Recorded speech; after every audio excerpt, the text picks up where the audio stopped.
बंदी छोड़ सतगुरु रामपाल जी परमेश्वर जी की जय हो। सत्साई भाई और बहनों, बहुत बड़ी दया परमपिता परमेश्वर सतगुरु रामपाल जी भगवान की, जिनके शुभ आशीर्वाद से आप और हम सभी सत्सेवक भाई बहन साध संगति के माध्यम से ज्ञान को आधार बनाकर निरंतर परमात्मा के सत भक्ति मार्ग में आगे बढ़ रहे हैं। आज के वीडियो की हम शुरुआत करें। आज का वीडियो एक भगत भाई की शंका है।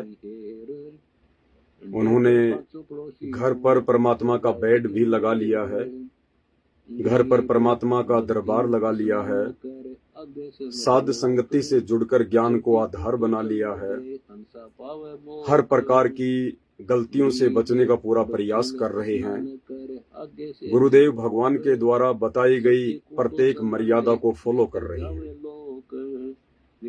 उसके बाद उनकी एक छोटी सी शंका है कि भगत जी, अभी तो मैं अनमैरिड हूँ, मेरी शादी नहीं हुई है और मैं भगवान का बेड लगाने की सोच रहा हूँ एक दूसरे रूम में, जो कि हमारे घर में ही है, यानी एक सेपरेट रूम, अलग से एक कमरा हम भगवान के बेड के लिए जो तैयार कर रहे हैं।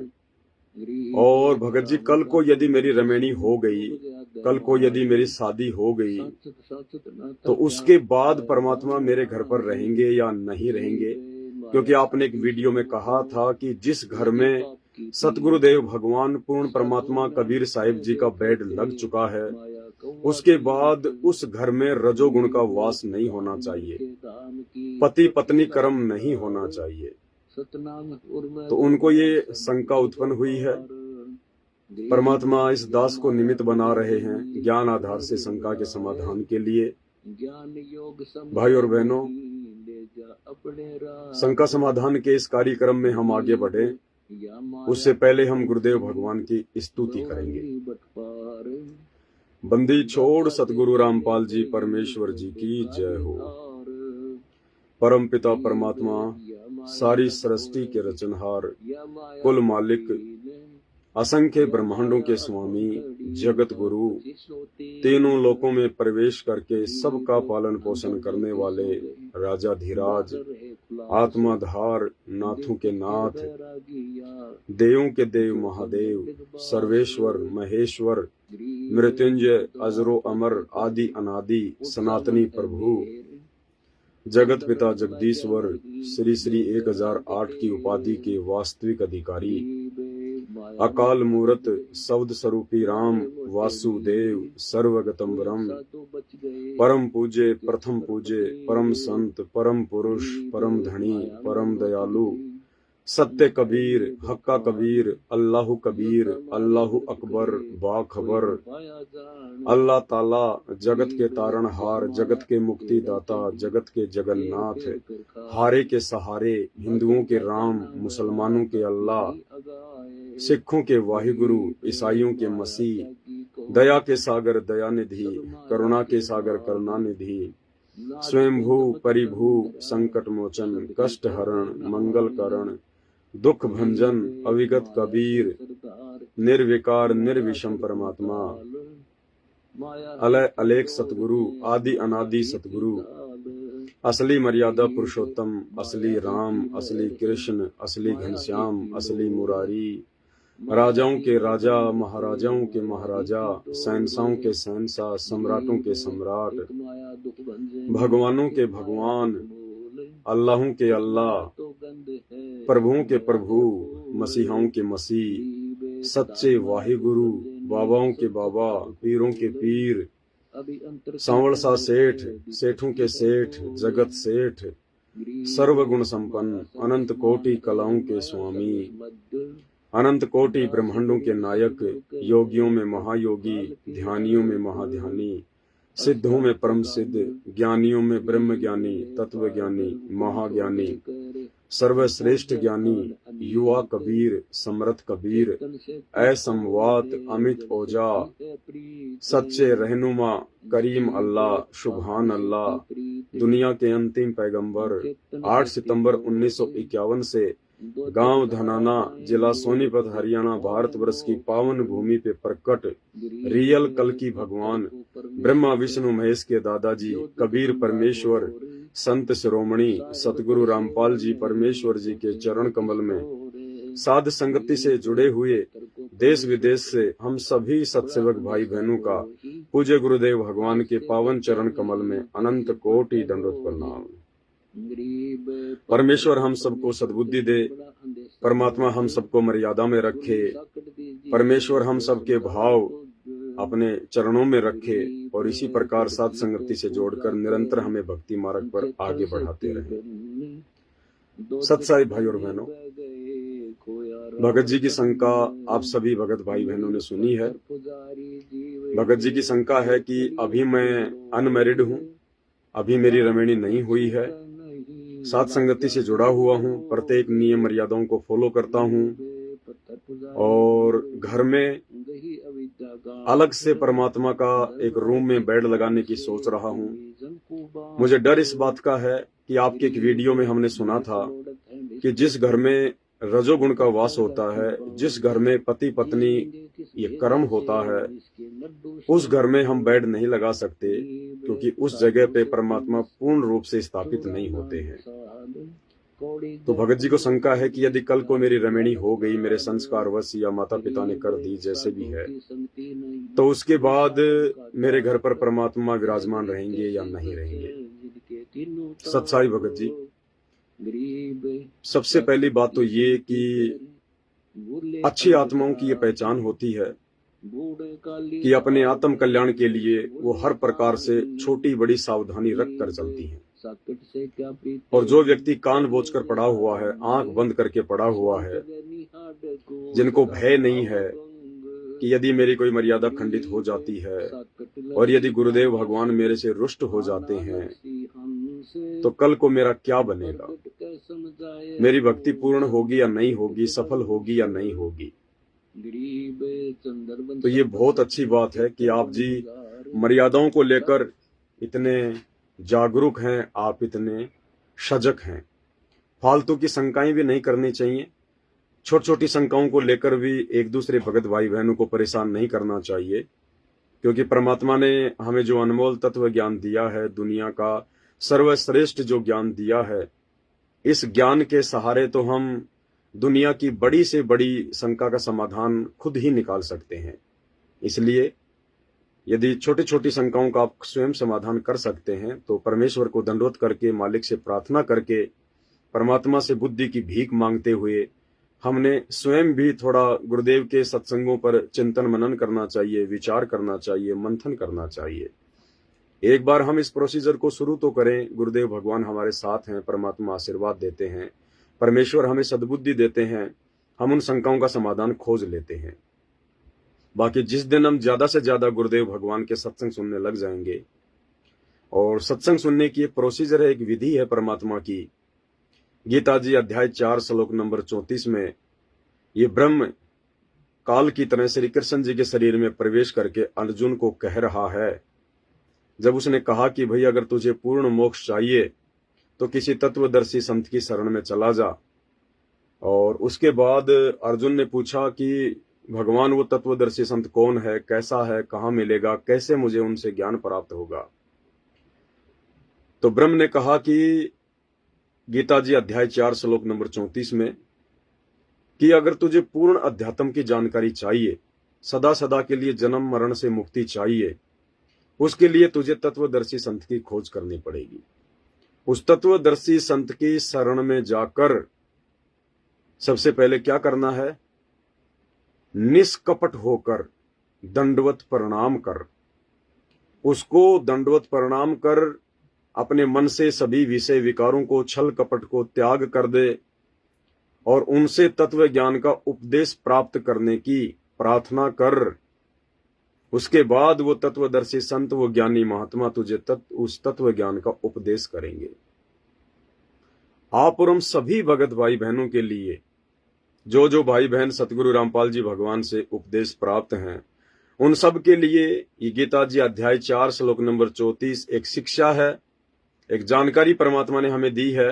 हर चीज को गुरुदेव भगवान समय अभाव के चलते खोल के नहीं समझा पाएंगे, इसलिए परमात्मा ने सात संगतियों की दया बख्शी है, रजा बख्शी है कि मेरे बच्चे मेरे द्वारा जानबूझकर छोड़े गए हल्के फुल्के संकेतों को साध संगति से जुड़कर क्लियर करेंगे। इससे परमात्मा भी प्रसन्न होंगे कि देखो मेरे बच्चे ज्ञान आधार से दृढ़ होते जा रहे हैं, मेरे द्वारा किए गए सत्संगों को आधार बनाकर संकेतों पर चर्चा कर रहे हैं, एक दूसरे भगत भाई बहनों को समझाकर भक्ति मार्ग पर आगे बढ़ रहे हैं।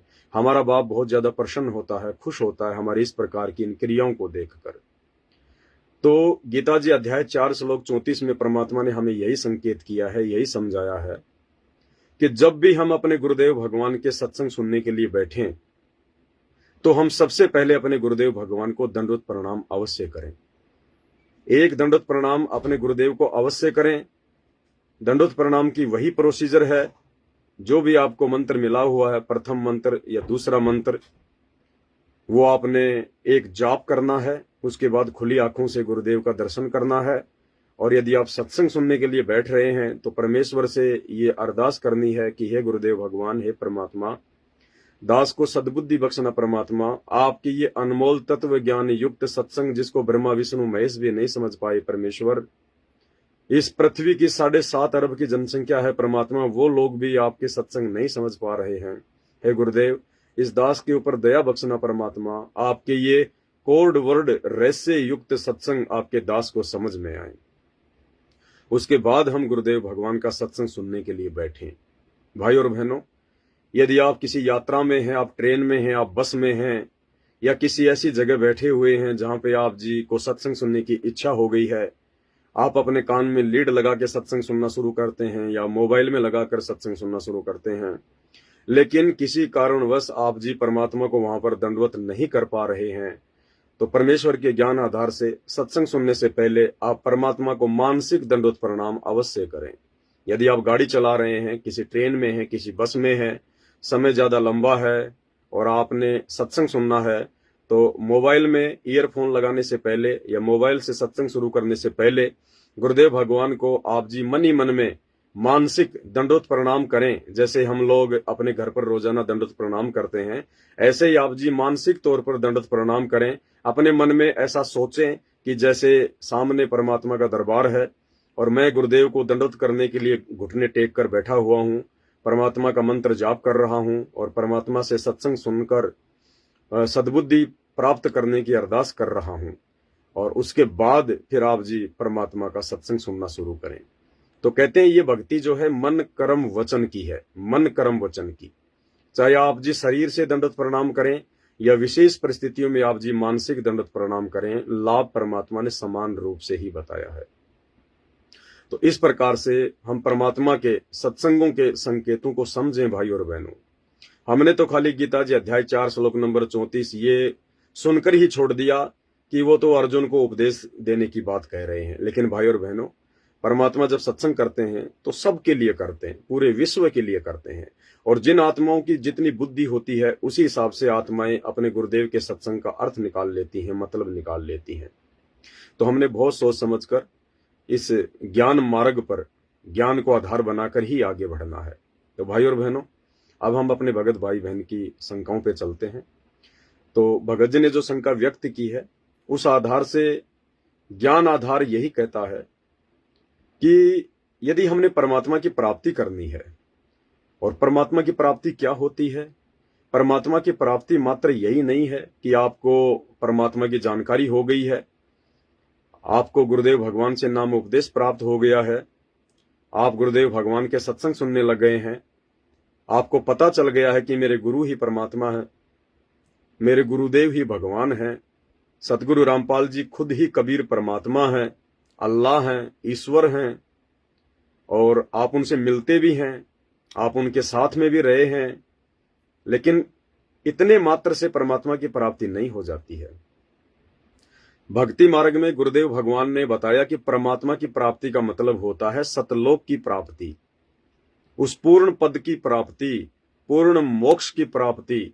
जिस दिन हम इस काल लोक से मोक्ष प्राप्त करके सतलोक में पहुंच जाएंगे, उस दिन असल में हमें परमात्मा की प्राप्ति होगी, जबकि परमात्मा तो आज भी संत रामपाल जी के रूप में धरती पर ही प्रकट हैं। और उस परमात्मा की प्राप्ति का सबसे मुख्य जो नाम है, जो शब्द है, वो है सार नाम। आप उसको सार शब्द कह दीजिए, सार नाम कह दीजिए, बात एक ही है। जब तक हमें वो सार शब्द नहीं मिलेगा, उस शब्द की प्राप्ति नहीं होगी, तब तक भाई और बहनों हम सतलोक नहीं जा सकते। ये परमात्मा की ये कंडीशन है। और सार शब्द की प्राप्ति हमें कब होगी, उसके लिए परमात्मा ने हमें कुछ नियम बताए हैं, कुछ फॉर्मूले बताए हैं। परमात्मा ने कहा है कि कामी क्रोधी लालची इनसे भक्ति ना होए, भक्ति करे कोई सूरमा जाति वर्ण कुल खोए। 6 चीजें हमें परमात्मा ने बताई हैं। देखो, ये जो नित्य नियम है, दोपहर की असुर निकंदन रमैणी है, शाम की संध्या आरती है, ये कोई सामान्य वाणियां नहीं हैं। आदरणीय गरीबदास जी महाराज जी के सदग्रंथ साहिब से, जिसमें 24,000 वाणियां हैं, 3 दिन में जिसका पाठ संपूर्ण होता है, परमात्मा ने उस जंगल में से छांट छांट कर हमारे लिए कुछ एक वाणियां निकाली हैं जड़ी बूटी के रूप में। ये विशेष वाणियां हैं। तीनों समय की आरती में जो वाणियां हैं, आप चाहे तीनों समय की वाणियां पढ़ लो या चाहे सदग्रंथ साहिब को पढ़ लो, एक ही बात है। जैसे परमात्मा कहते हैं कि रामायण के विषय में एक परमात्मा की वाणी है कि रावण मांगण गया चून ताते लंक भई बेरून।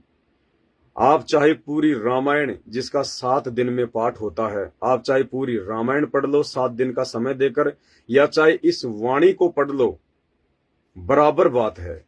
यदि आपको रामायण का ज्ञान है तो इस चौपाई को पढ़ते ही आपको संपूर्ण रामायण का लाभ मिल जाएगा। तो इसी प्रकार भाई और बहनों, पूर्ण सतगुरु, अधिकारी सतगुरु के मुख कमल से और उनके द्वारा लिख कर दिया गया जो नित्य नियम का जो पुस्तक है, जो गुटका है, उसमें 3 समय की जो आरतियां हैं, चाहे हम 3 समय की आरतियां ध्यान से कर लें, विधि विधान से कर लें, मर्यादाओं में रहकर कर लें, या चाहे 3 दिन का वो पाठ कर लें, वो पढ़ लें हम सदग्रंथ साहिब को, बराबर बात है। तो परमेश्वर ने इस वाणी में 6 नियम, जो मुख्य नियम है, जो मोटे मोटे नियम है, परमात्मा ने डाल दिए। क्या? कामी क्रोधी लालची, ये 3 बातें हो गई। इनसे भक्ति ना होए, और आगे 3 बात और कौन सी हैं? भक्ति करे कोई सूरमा जाति वर्ण कुल खोए। शुरू की जो 3 बातें हैं, कामी क्रोधी लालची, ये हमारे शरीर से संबंधित हैं। कामी यानी काम वासना, संभोग क्रिया, रजोगुण। जब तक भगत के अंदर काम वासना है, जब तक भगत रजोगुण के अंदर लिप्त है, जब तक भगत इस विषय विकार से दूर नहीं है, तब तक हम परमात्मा की प्राप्ति नहीं कर सकते।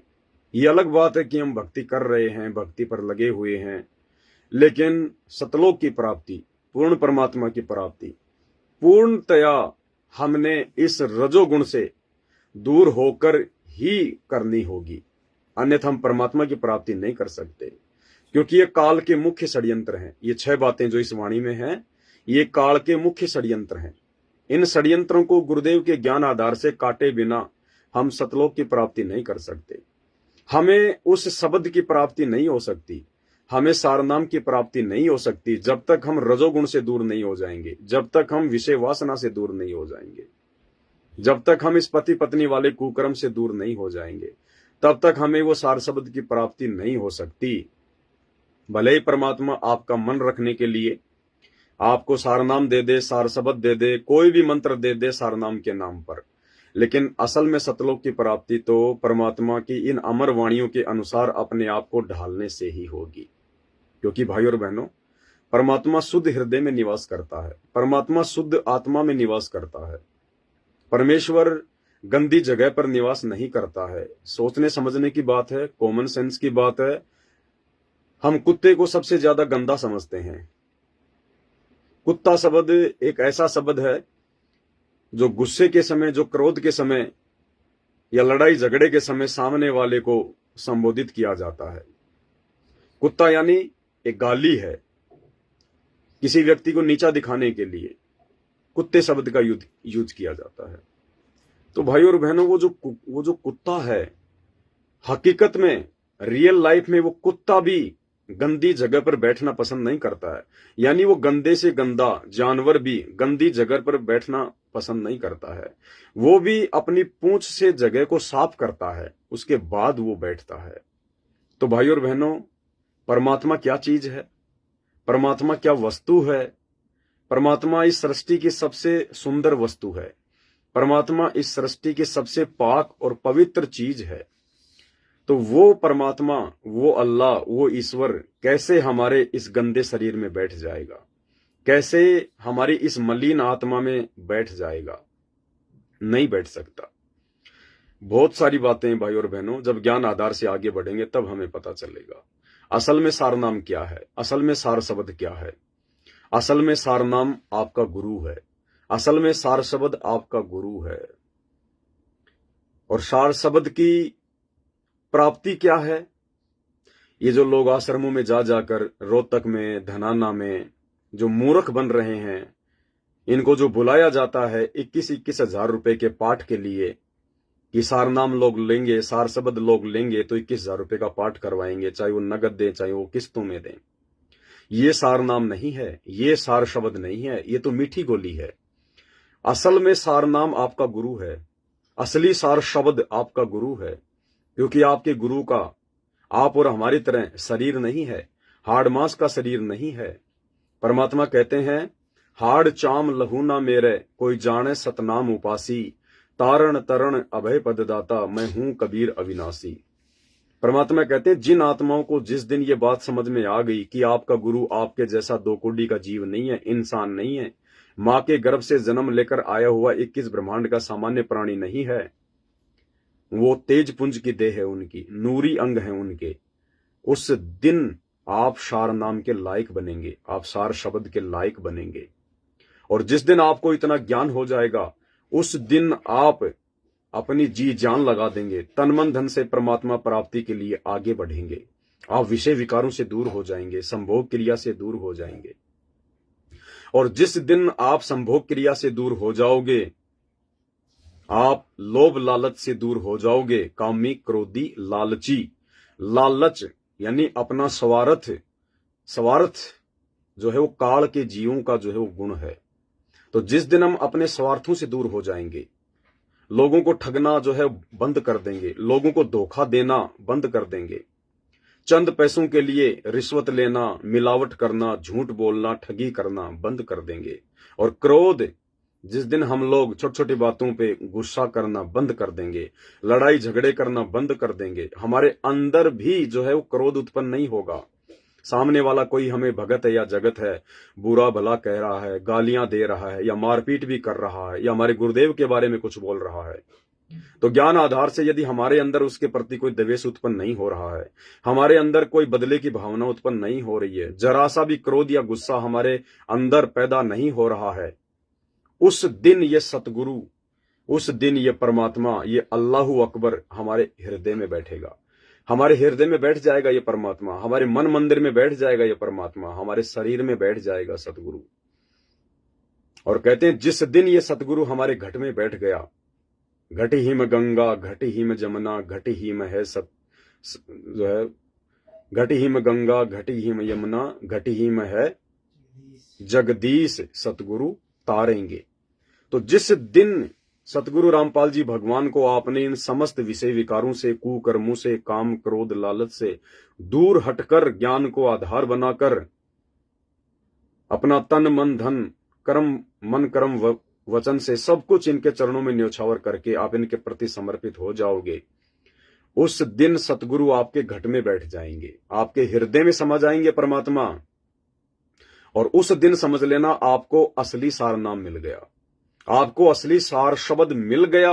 उस दिन समझ लेना कि आपका पूर्ण मोक्ष हो चुका है, आपको जीवित ही मुक्ति प्राप्त हो चुकी है।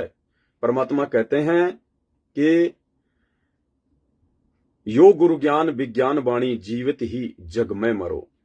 और आदरणीय गरीबदास जी महाराज जी ने कहा है कि एक वाणी है उनकी कि जीवित मरने के ऊपर दास को ध्यान नहीं आ रही है। उस वाणी के अनुसार जिस दिन हम अपने गुरुदेव भगवान को अपने हृदय में बैठा लेंगे, उस दिन समझ लेना हमें सारनाम मिल गया, हमें सार शब्द की जो है वो प्राप्ति हो गई है। और फिर वो परमात्मा की अमर वाणी क्या कहती है, जो परमेश्वर हमें बार बार बताते हैं, नित्य नियम में बताते हैं, अन्य जगहों पर सत्संगों में परमात्मा हमें बताते हैं। क्या कहते हैं परमात्मा? वो वाणी परमेश्वर की, दास को ध्यान नहीं आ रही परमेश्वर की वाणी, परमात्मा दया करें।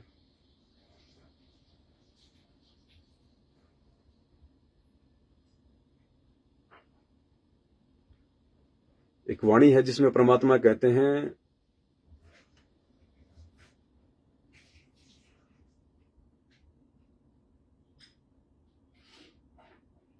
हाँ, परमेश्वर कहते हैं, गुरु भगता मम आत्म सोई और वाके हृदय रहूं समोई। वो कबीर परमात्मा क्या कहते हैं कि गुरु भगता मम आत्म सोई, कि जो आत्मा अपने गुरुजी की भगत है, जो आत्मा अपने गुरुजी पर न्यौछावर हो चुकी है, समर्पित हो चुकी है, जिसने अपना सब कुछ अपने गुरुजी को समर्पित कर दिया है, गुरु भगता मम आत्म सोई। कबीर परमेश्वर क्या कह रहे हैं?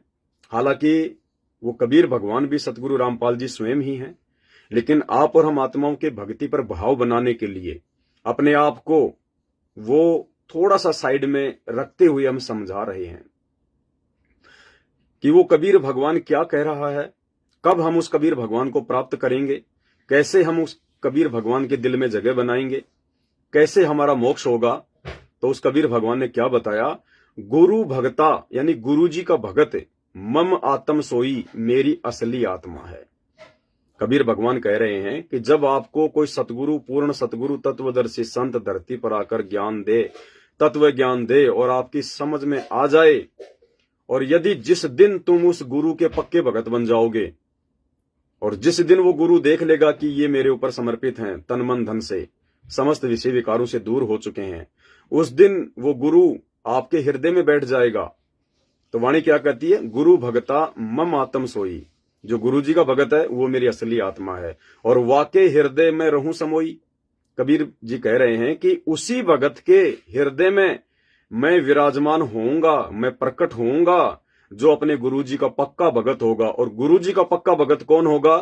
जो गुरु जी के प्रत्येक नियम पर, प्रत्येक सत्संग रूपी वचनों पर चलेगा, भले शीश क्यों ना कटवाना पड़ जाए, चाहे बेइज्जती हो, चाहे कुछ भी हो। फिर मालिक क्या कहते हैं? जाति वर्ण कुल खोए, कामी क्रोधी लालची, इनसे भक्ति न होए, भक्ति करे कोई सूरमा, जाति वर्ण कुल खोए। सबसे पहले तो काम, क्रोध, लोभ, लालच से दूर होना पड़ेगा। उसके बाद जाति वर्ण कुल, यानी ये जो संसार है, ये जो समाज है, ये जो रिश्तेदारियां हैं, ये जो परिवार हैं, आड़ोसी पड़ोसी हैं, यार दोस्त हैं, इनकी लोकलाज, इन सब से हमने दूर हटना पड़ेगा। जाति और ये धर्म से हमने दूर हटना पड़ेगा। जीव हमारी जाति है, मानव धर्म हमारा, हिंदू मुस्लिम सिख ईसाई धर्म नहीं कोई न्यारा। हमने ना अपने आप को हिंदू समझना है, ना किसी मुस्लिम भगत ने मुसलमान समझना है, ना जैनी समझना है, ना सिख समझना है, ना ही कोई जो है ईसाई समझना है। हमने अपनी औकात के अनुसार अपने आप को एक जीव समझना है कि हम केवल जीव हैं और जीव की कोई औकात नहीं है। कब एक्सीडेंट हो जाए, कब पैर टूट जाए, कब हाथ टूट जाए, कब आंख फूट जाए, कब वो बीमार हो जाए, कब कोई प्राकृतिक आपदा में मर जाए, कब भूकंप आ जाए, मकान के नीचे दब जाए, कब चलता चलता गिर जाए, कब ऊपर से पंखा गिर जाए, कब कोई पीछे से उसके ऊपर वार कर दे, कब कोई उसको जानवर काट ले। जीव की कोई औकात नहीं है। पानी का बुलबुला है, पानी का बुलबुला, मिट्टी का घड़ा है, मिट्टी का घड़ा। तो मालिक कहते हैं कि हमने जाति और धर्म के चक्कर में नहीं पड़ना। ये परमेश्वर के द्वारा बनाई गई नहीं है, ये मानव निर्मित है हमें फंसाने के लिए। तो कहते हैं ज्ञान को आधार बनाकर जाति वर्ण, वर्ण यानी मैं, जैसे कोई कहता है कि मैं ब्राह्मण हूं, कोई कहता है कि मैं जाट हूं, कोई कहता मैं क्षत्रिय हूं, कोई कहता मैं श्री कृष्ण जी का वंशज यादव हूं। तो कहते हैं हमने इस वर्ण व्यवस्था के चक्कर में नहीं पड़ना बिल्कुल भी, कि श्री कृष्ण जी तो हमारे गोत्र में आए थे, परशुराम जी तो ब्राह्मण थे, फलाना महापुरुष तो जो है वो इस जाति से था, इस वर्ण में था। कहते हैं हमने इस जाति वर्ण के चक्कर में नहीं पड़ना। जात वर्ण कुल, कुल क्या होता है? अपना परिवार, समाज, रिश्तेदारियां। मैं इस भक्ति पर लग गया, मैंने सारे नियम मर्यादा निभाने फॉलो कर दिए हैं, मैंने ब्याह शादी में जाना छोड़ दिया, बच्चों का अपना जन्मदिन मनाना छोड़ दिया हैं, लेना देना छोड़ दिया, फालतू के लोगों के पास उठना बैठना मैंने बंद कर दिया, फालतू का खाना पीना मैंने बंद कर दिया। तो वो कुल परिवार के लोग वो हमारे को दबाएंगे, हमारे को ताने मारेंगे, व्यंग कसेंगे, तरह तरह की बातें करेंगे, हमारे को डगमग करने का प्रयास करेंगे, हमारे को भक्ति से नीचे गिराने का प्रयास करेंगे काल प्रेरणा से, क्योंकि ये काल करवाएगा फिर। तो भाई और बहनों, एक छोटी सी वाणी परमात्मा की जिसको हम रोज पढ़ते हैं, लेकिन इस वाणी को यदि खोलने बैठ जाएं तो इसमें इतना गहरा सार है कि कामी क्रोधी लालची इनसे भक्ति न होए, और भक्ति करे कोई सूरमा जाति वर्ण कुल खोए। उस आत्मा को परमात्मा ने फिर सूरमा बताया। सूरमा, परमात्मा कहते हैं लख भर सूरा जूझ ही, लख भर सावंत दे, और लख भर यति जहान में तब सतगुरु शरण आ ले। ऐसी आत्माओं को तो सतगुरु मात्र अपनी शरण में लेता है। लख भर सूरा जूझ ही, लाखों बार हमने सूरवीरों के जन्म प्राप्त किए हैं। हनुमान जी को परमात्मा ने सूरवीर बताया है। आप और हम भाई बहन जो आज सतगुरु रामपाल जी भगवान की शरण में हैं, तो हम ऐसे ही उनकी शरण में नहीं आ गए। हमने इससे पहले क्या क्या बनना पड़ा है, कैसी कैसी कुर्बानियां हमने देनी पड़ी हैं, तब कहीं जाके सतगुरु की शरण प्राप्त होती है। भक्ति तो आगे की बात है, मोक्ष तो आगे की बात है। ये शुरुआती कंडीशन है कि सतगुरु की शरण किन आत्माओं को प्राप्त होती है। लाखों बार जिसने हनुमान जी जैसे जन्म जो है वो प्राप्त कर लिए हों, हनुमान जी जैसा सूरवीर रहा हो, लख भर सूरा जूझ ही लख भर सावंत दे। सावंत दे व्यक्ति परमात्मा ने बताया जिसके दोनों हाथ या एक हाथ उसके घुटने से नीचे तक हो, वो सावंत दे होता है। वो विशेष पुण्यकर्मी आत्मा होती है। उन आत्माओं के साथ परमात्मा जो है वो पल पल रहता है। तो लाखों जन्म हमने इस प्रकार की आत्माओं के भी भोग लिए हैं। लख भर सूरा जूझ ही लख भर सावंत दे, लख भर यति जहान में। यति परमात्मा ने लक्ष्मण जी को बताया, जिन्होंने अपनी पत्नी के अलावा कभी सीता जी की तरफ भी आंख उठा के नहीं देखा, उसको कहते हैं यति पुरुष। तो लख भर सूरा जूझ ही लख भर सावंत दे, लख भर यति जहान में तब सतगुरु शरणा ले। और परमात्मा ने और क्या बताया, गोरख से ज्ञानी घनी और सुखदेव यति जहान, और सीता सी बहु भारिया पर संत दूर अस्तान। इतनी मुश्किलों के बाद, इतने युग युगांतरों के बाद, इतने बलिदान और कुर्बानियों के बाद हमें इस पूर्ण परमात्मा, पूर्ण सतगुरु, तत्वदर्शी संत, बाखबर, अल्लाहू अकबर सतगुरु रामपाल जी भगवान की आज शरण प्राप्त हुई है कलयुग की पिछली पीढ़ी में। अब कौन मूर्ख होगा जो इस अनमोल समय को बर्बाद कर देगा रजोगुण के चक्कर में पड़कर, विषय वासनाओं के चक्कर में पड़कर, जो स्थायी भी नहीं है, थोड़े समय की हैं। 50 साल की उम्र के बाद तो वैसे भी छूट जाती हैं, शरीर निढाल हो जाता है, बच्चे बड़े हो जाते हैं, उसके बाद तो वैसे भी छूटेगी है। तो क्यों ना हम इसको पहले से ज्ञान आधार से छोड़ दें। गुरुदेव से रो रो के प्रार्थना कर करके हम इस विषय विकार को त्यागें। अरे मजबूरी में तो सब छोड़ेंगे, मजबूरी में तो सबको छोड़ना पड़ेगा। ज्ञान आधारी आत्मा वो होती है जो ज्ञान को आधार बना के समय रहते समझ जाए। कहते हैं मुसीबत में तो हर कोई गधे को बाप बना लेता है, लेकिन समझदार व्यक्ति वो होता है जो मुसीबत आने से पहले समझ जाए। तो भाई और बहनों, हमने इन सभी प्रकार के विषय विकारों से दूर होकर ही इस भक्ति मार्ग में आगे बढ़ना है, और उसी समय ये गुरुदेव भगवान हमारे हृदय में समाएगा, हमारे मन मंदिर में समाएगा। और उसके बाद यदि हमने जरा भी गलती कर दी, वो गंदगी यदि हमने वापस अपने मन मंदिर में फेंक दी, अपने मन को, अपनी आत्मा को दूषित कर दिया, मैला कर दिया, विषय वासना के चक्कर में पड़ के, काम क्रोध के चक्कर में पड़ के, लोक लाज में पड़कर, तो ये परमात्मा का ऑटोमेटिक सिस्टम है, ये तुरंत वहां से दूर हट जाएगा। ऑटोमेटिक सिस्टम है, जैसे बैटरी और इन्वर्टर का होता है। लाइट गई, ऑटोमेटिक इन्वर्टर अपना काम करना शुरू करेगा, ऑटोमेटिक। उसकी यही खासियत होती है, आपको ऑन करने की जरूरत नहीं है, उसका ऑटोमेटिक सिस्टम है। लाइट आ रही है, इन्वर्टर ऑटोमेटिक चार्ज होने लग जाएगा, जैसे लाइट गई ऑटोमेटिक इन्वर्टर आपके सारे काम करेगा। तो इसी प्रकार ये परमात्मा का इस भक्ति मार्ग पर ऑटोमेटिक नियम है। जरा भी गलती करेंगे, कोई भी मर्यादा तोड़ेंगे, तुरंत परमात्मा दूर हो जाएगा। तो भाई और बहनों, अब हम उस भाई की शंका को लेते हैं। ये थोड़ी सी बातें आपको बताना उससे पहले बहुत ही ज्यादा आवश्यक थी, वरना हम लोग समझ नहीं पाते इन चीजों को कि सतगुरु कितनी अनमोल चीज है। सतगुरु कितनी अनमोल चीज है। तो मालिक दया करें, थोड़ा सा मालिक का ये प्रसाद आ गया, जूस राम दास पी लेता है, फिर मालिक की हम चर्चा करेंगे। तब तक आप जी परमात्मा की पाठ प्रकाश की थोड़ी सी वाणियां सुनिएगा। बंसा फूक ही दोनों जल बल छार, गरीब साकट से ती साख क्या, रावण कंसा बोझ, हिरणा कुश और बाली से मारे परकट गोंज। गरीब लघु दीर्घ सब एक हैं, जिनकी साकट जात, दीपक कैसा चांदना लाल लगे जब हाथ।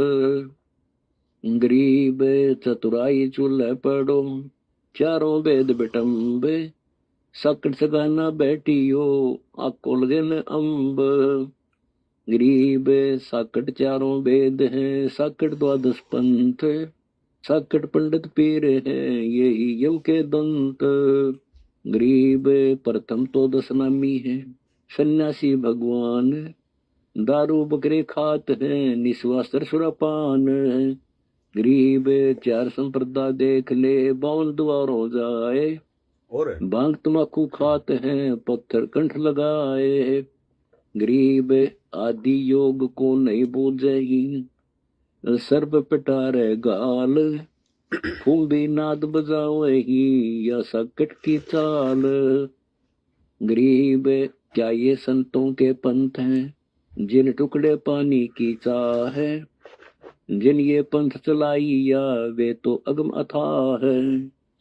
गरीब गुरु गलतियों होते हैं, नानक जे पंथ, फिट जननी तिस संत की, जो साकट शिष करंत। गरीब पंडित साकट कौन विधि, इसका निर्णय दे है, तेरा मेंजी मत फेरे, तू कंठी मत ले। गरीब पंडित साकट कौन विधि, इसका निर्णय दे है, सुतक संचा खाते हैं, जिनके मुंडे खे है। गरीब पंडित साकट कौन विधि, इसका को बयान, चौके कुत्ता जा बेड़ा, सो तो हुआ अपान। गरीब पंडित साकट कौन विधि, इसका को बयान, कुबद्दी कुटिल है कुकरी, सुतक पतक खान। मालिक का प्रसाद है। गरीब कहाँ गोड कहाँ गोड, गायत्री जाप, साख बड़ों की सौद कर, बंदे मोटे पाप। गरीब मालिक की महिमा करेंगे तो ऐसे दया करते हुआ, तुलसी डाल जरोड़, बोले भक्ति भगवंत की, रे पत्थर से शर फोड़। गरीब द्वादश तिलक बनाए कर, ये नचे घर घर बार, कनक जनेऊ का डिया, सचरे दास सवार। गरीब तुलसी तोड़े खून है, पत्थर गांठ न बांध, साकट को सूझे नहीं, यम को रखा फांद। गरीब निंदा नहीं निराट है, सतगुरु साहिदार, वचन हमारा मानी वो, चारों वेद विचार। गरीब मुसलमान को अबख्श सूर है, और हिंदू को गाय, सतगुर साहिदार है, पापी जमपुर जाए। गरीब जीव जो करता है, आम का जूस है, जाए, सतगुर साहिदार आम का जूस है। कभी परमात्मा को केले राम का भोग लगता है जूस का, कभी आम का लगता है, कभी अनार का लगता है, कभी मौसमी का लगता है। भूत, उसके बाद हम नीचों को मिल जाता है थोड़ा बहुत। गरीब पंडित पाडा कीजिए, और बनखंड का रोज, सतगुर साहिदार है, भूला निर्गुण खोजे। गरीब पंडित की जय बोकड़ा, निस्वासर अरडाए, जन्म पूर्व लायो लख्या, विद्या छाणी। तो भाई और बहनों, अब हम उस शंका पर चलते हैं जो हमारे भगत भाई ने जाहिर की थी। शंका दास आपको उनकी एक बार सुना देता है दोबारा से। सत्साह्य भगत जी आपने लाइव वीडियो में बताया कि जिन जिन भगत भाई बहनों ने परमात्मा के लिए बेड लगा लिया है, वह भगत भाई बहन विषय वासना पति पत्नी कर्म से दूर है। दास को एक शंका है कि परमात्मा की दया से दास ने परमात्मा के लिए अलग रूम बनवाया है और परमात्मा के लिए दास बेड भी लगाना चाहता है, तो अभी दास की रमणी नहीं हुई है, तो वासना भी नहीं है, अर्थात संभोग क्रिया नहीं है। लेकिन यदि परमात्मा की मर्जी से रमणी हो गई, तो उस समय यदि हम या कोई भी भगत भाई बहन इस परिस्थिति में यदि पति पत्नी कर्म को करेंगे, तो क्या उनकी मर्यादा टूटेगी? क्या इससे गुरुदेव भगवान नाराज होंगे? क्योंकि सभी के संस्कार अलग अलग होते हैं और उसी आधार से हर बुराई छूटती है। परमात्मा की दया से शंका समाधान करें। सत्साई भगत जी देखो, एक होता है जब हम नाम दीक्षा लेते हैं परमात्मा से शुरुआत में, तो गुरुदेव भगवान की तरफ से आदेश होता है कि आप सभी ने अपने घर पर एक सुरक्षित जगह पर, किसी अलमारी में या मकान के किसी भी हिस्से में या किसी टेबल पर, साफ सुथरी जगह पर, और जिस कमरे में आप परमात्मा का दरबार लगाओ, उस दरबार में किसी भी साधु संत महात्मा की या आपके पूर्वजों की या आपके बाल बच्चों की, रिश्तेदारों की कोई फोटो वगैरह नहीं होनी चाहिए। बहुत सारे भगत भाई बहन हैं जो ज्ञान को समझ नहीं पाते। कोई आर्मी से रिटायरमेंट है, या कोई पहले कोई फोटो स्टूडियो का काम करता था, या पहले जिनको फोटोएं वगैरह घर में रखने का शौक था, वो क्या करेंगे, अपनी वो आर्मी वाली फोटो लगाएंगे वहां पे हैं। कोई अपनी तलवार टांग के रखेगा, कोई अपनी जो है आर्मी से लाई हुई बंदूक को टांग के रखेगा हैं। कोई अपनी रेजिमेंट की फोटो अपने अपने जो है आर्मी वाले साथियों के साथ में जो ग्रुप फोटो होती है उसको लगा के रखेगा। कोई अपने बच्चों की फोटो को लगा के रखेगा। कोई अपनी पति पत्नी की आपस की फोटो को लगा के रखेगा। उसने उसके कंधे पे हाथ रखा, उसने उसके कंधे पे हाथ रखा हुआ है। तो नाम दीक्षा लेने के बाद में हमने, जहां भी हम परमात्मा का दरबार लगाते हैं, हमने किसी की भी फोटो नहीं रखनी है। हमारी आस्था केवल अपने गुरुदेव भगवान में होनी चाहिए। बाल बच्चों का क्या सिस्टम है क्या नहीं है, परमात्मा ने हमें बता दिया है। ये बाल बच्चे हमारे नहीं हैं, ये हमारे संस्कार वश परमात्मा ने हमें जिम्मेदारी दी है इनके पालन पोषण की। इनसे विशेष लाड प्यार करने की जिम्मेदारी नहीं दी परमात्मा ने। इनकी मोह ममता के चक्कर में फंसकर यहीं पे जन्म और मरण के चक्कर में फंसे रहने के लिए नहीं दिए परमात्मा ने। ये भगवान की आत्माएं हैं, ये हमारे बेटा बेटी नहीं हैं। हम बेटा बेटी पैदा नहीं कर सकते, हम आत्माएं पैदा नहीं कर सकते, आत्मा परमात्मा पैदा करता है। हम युगों युगों से काल के लोक में फंसे हुए हैं, हमारे संस्कार एक दूसरे के साथ में उलझे हुए हैं। और अभी ये जो लास्ट इसार जेल से जो ऑडियो आई है, विशेष संदेश नंबर 31, 30 या 31 नंबर की लास्ट, इसमें परमात्मा ने बताया है कि आपके जो बेटा बेटी हैं ये आपके शत्रु हैं, ये आपके दुश्मन हैं, ये आपके ऋण संबंधी हैं, ये आपसे लेने आए हैं, ये अपना जो कर्जा है वो चुकती करने आए हैं। जिसका आपने पिछले जन्म में जवाई बनकर दहेज लिया था, आज वो आपका वो ससुर, वो पिछले जन्म का आज आपके घर में बेटा बन के आया है। या तो जन्म लेते ही वो बीमार होकर हॉस्पिटल में एडमिट होकर 50,000 रुपए खा जाएगा, या फिर वो बड़ा होकर कुसंगति में जो है वो पढ़कर आपके पैसे दारू में, शराब में, उल्टे काम धंधों में बर्बाद करेगा। उल्टे काम करेगा, मुकदमा लगेगा, जेल में जाएगा, फिर उसकी जमानत करवाओ, लाखों रुपए बर्बाद करो। या बाप कमा रहा है, बेटा यार दोस्तों के साथ में उड़ा रहा है। माता पिता भक्ति पर लग गए, बेटा बेटी भक्ति पर नहीं लगते, उल्टे काम करते हैं, माता पिता को भी भक्ति नहीं करने देते। रोजाना उनकी शिकायतें आती है, माँ बाप को चिंता होती है, तो वो हमारी भक्ति बर्बाद कर रहे हैं। ये हमारे दुश्मन हैं, क्योंकि हमारे और इनके संस्कार पिछले जन्म के बहुत ज्यादा उलझे हुए हैं। भाई और बहनों, काल हमें बहुत ज्यादा जो है मतलब भ्रमणा में रखता है। गुरुदेव ने बताया कि बच्चों, आज जो औरत तुम्हारी माँ है, आज जिसको तुम माँ कह रहे हो, जिसका तुम दूध पी रहे हो, जिसको तुम विशेष इज्जत दे रहे हो, जिसके प्रति तुम सौपन में भी कोई गलत विचार अपने मन में नहीं ला सकते, माँ।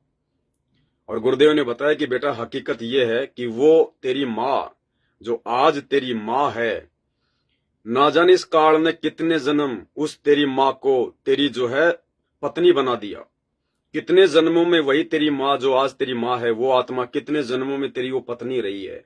तूने उसके साथ में कितनी बार संभोग किया है, कितनी बार तेरे और उस तेरी माँ के पिछले जन्मों के ऐसे संस्कार रहे हैं। तूने अपनी माँ का ही बलात्कार किया है, यानी उस आत्मा का तूने पिछले जन्मों में बलात्कार किया है। तूने कितने जन्मों में उसके साथ में मारा पीटी की है, कितने जन्मों में वो तेरी माँ, वो तेरा बाप रह चुकी है, वो तेरी पत्नी रह चुकी है। पता नहीं कितने भाई और बहनों, आज जो हमारी बहन है, ना जाने कितने जन्म इस काल ने उसको हमारी जो है पत्नी बना के रखा। ये काल का भयंकर षड्यंत्र है। और हम क्या करते हैं, बस समझदार को संकेत ही काफी होता है भाई और बहनों। हमने इन रिश्ते नातों में मोह ममता पैदा नहीं करनी है। ये रिश्ते नाते काल ने हमें उलझाने के लिए दिए हैं, हमें फंसाने के लिए दिए हैं कि तुम इन्हीं में फंसते रहो, बिना ज्ञान बिना भक्ति के लेन देन करते रहो, मोह ममता में फंसते रहो, और अगले जन्मों में फिर तुम्हारे ऋण संबंध बन जाएंगे। फिर इन आत्माओं को किसी को बाप बना देगा, किसी को बेटा बना देगा, किसी को रिश्तेदार बना देगा। वो पैसा ले लेगा, समय पर देगा नहीं, मानसिक टेंशन देगा, ज्यादा बात हो जाएगी तो लड़ाई झगड़ा हो जाएगा, एक दूसरा मर जाएगा, मुकदमा हो जाएगा, जेल चले जाएंगे। इस प्रकार से काल ने आज हमारे घर में जो भी माता पिता, भाई बहन, पत्नी, बेटा बेटी जितने भी हैं, और उसके अलावा हमारे जितने भी रिश्तेदार हैं, चाचा फूफा मामा ताऊ नाना जीजा, ये सब के सब हमारे पिछले जन्मों के दुश्मन हैं, ये ऋण संबंधी हैं। इसलिए परमात्मा कहते हैं कि अगर सतलोक जाना है तो बेटा जाति वर्ण कुल खोए, तूने इन सभी परंपराओं से, प्रथाओं से पीछे हटना पड़ेगा, लेन देन से पीछे हटना पड़ेगा। और ये लेन देन केवल परमात्मा समाप्त करवाएगा, परमात्मा की भक्ति से समाप्त होंगे। अब ये लेन देन तो वैसे हमारे लिए बहुत भयंकर होने वाले थे। अगर हम सतगुरु रामपाल जी भगवान की वर्तमान में शरण में ना हो, तो जो हमारे बेटा बेटी माँ बाप आज भक्ति पर लगे हुए हैं, हमें बहुत अच्छे वो भगत दिखाई दे रहे हैं, यही बेटा बेटी माँ बाप, वो पत्नी, वो बेटा बेटी हमारे दुश्मन होते, दुश्मन बिना ज्ञान के। क्योंकि हम भी उल्टे काम करते, दुनियादारी में फंसते रहते, वो भी हमारी देखा देखी वही काम करते। दुनिया वालों की तरह हमारे बेटा बेटी भी बॉयफ्रेंड और जो है वो गर्लफ्रेंड के चक्कर में पड़ जाते हैं, उल्टे सीधे काम करते, किसी होटल में पकड़े जाते, पुलिस उनको थाने ले जाती, फिर उनको छुड़वा के लेके आते, किसी के ऊपर जो है मतलब छेड़खानी का मुकदमा लगता है, फालतू की डिमांड करते, कोई गाड़ी मंगवा लेता, एक्सीडेंट हो जाता, हॉस्पिटल में पड़ा होता। लेकिन सतगुरु रामपाल जी भगवान ने हम पर मेहर करके पूरे परिवार को अपनी शरण में लेकर परमात्मा ने वो बिगड़े हुए संस्कारों को ठीक करना शुरू कर दिया। अन्यथा हम एक दूसरे के दुश्मन थे, शत्रु थे, हमारे जीवन में, हमारे परिवार में सुख शांति हो ही नहीं सकती थी। अब यदि ये ज्ञान हो गया, इस ज्ञान के होने के बाद यदि फिर से हम वही गलतियां करेंगे जो जगत वाले कर रहे हैं, तो फिर हम जानबूझकर ऋण संबंध बना रहे हैं। माता बहन बुआ घर पे आती है, दुनिया भर का पैसा देते हैं, जाते समय 100 200 500 रुपए, 2-4 जोड़ी कपड़े दे दिए, एक जोड़ी भी नहीं देनी, 1 रुपया भी नहीं देना। बहन बेटी बुआ आराम से आओ, प्यार से रखो, 2 दिन रहो 4 दिन रहो, कोई बात नहीं, घर में भगवान का उसको सत्संग सुनाओ, बढ़िया उसको खाना खिलाओ, बढ़िया उसको इज्जत दो। जाते समय कुछ नहीं देना, कुछ नहीं देना, ये लेन देन हमने समाप्त करना पड़ेगा। तो भाई और बहनों, इस प्रकार से ये हमारे ये शत्रु हैं, ये मीठे शत्रु हैं, ये जो आज हमें अपने बेटा बेटी लग रहे हैं, ये हमारे मीठे शत्रु हैं। घर में कोई बेटा पैदा हुआ, कोई पोती पैदा हुई, कोई पोता पैदा हुआ, बहुत बहुत सुंदर है, गोल मटोल है, उसका गोरा जो है उसका रंग है, उस बच्चे को सब खिलाएंगे, रिश्तेदारी में जाएंगे तो सब उसको प्यार करेंगे, कितना सुंदर बच्चा, कितना सुंदर बच्चा है, माता पिता दादा दादी 24 घंटे उसको चूमेंगे, उसको देखे बिना रह नहीं सकते। और भाई और बहनों, वो बच्चा, परमात्मा ने बताया कि ऐसा ही एक बच्चा था, एक बहन अपनी माँ के घर पे आई हुई थी, अपने बच्चे को भी लेके आई हुई थी, बच्चा इतना ही वो सुंदर था, सब उसको प्यार करते थे, लाड प्यार करते थे। वो माँ बेटी आपस में बात करने लग गई, बच्चा खेलता खेलता उस मकान से बाहर चला गया, और बाहर एक पंखा चल रहा था, पंखे के तार जो है नंगे थे, वो पलक में लग रहे थे। अब छोटा बच्चा था, वो घुटने के बल जाता जाता और उसने वो पलक से वो तार खींचकर अपने मुंह में ले लिया, बच्चा मर गया। 1 घंटे बाद माँ बेटी दोनों बात करके बाहर निकली तो देखा बच्चा मरा हुआ है। अब वो बच्चा उनको दुख दे गया, वो बच्चा उनको परेशानी दे गया। उस बच्चे के दुख में क्या पता उस माँ को सदमा आ जाए, उस दादी को सदमा आ जाए, उसकी माँ पागल हो जाए, बेहोश हो जाए कि मेरा एक ही बच्चा था वो मर गया।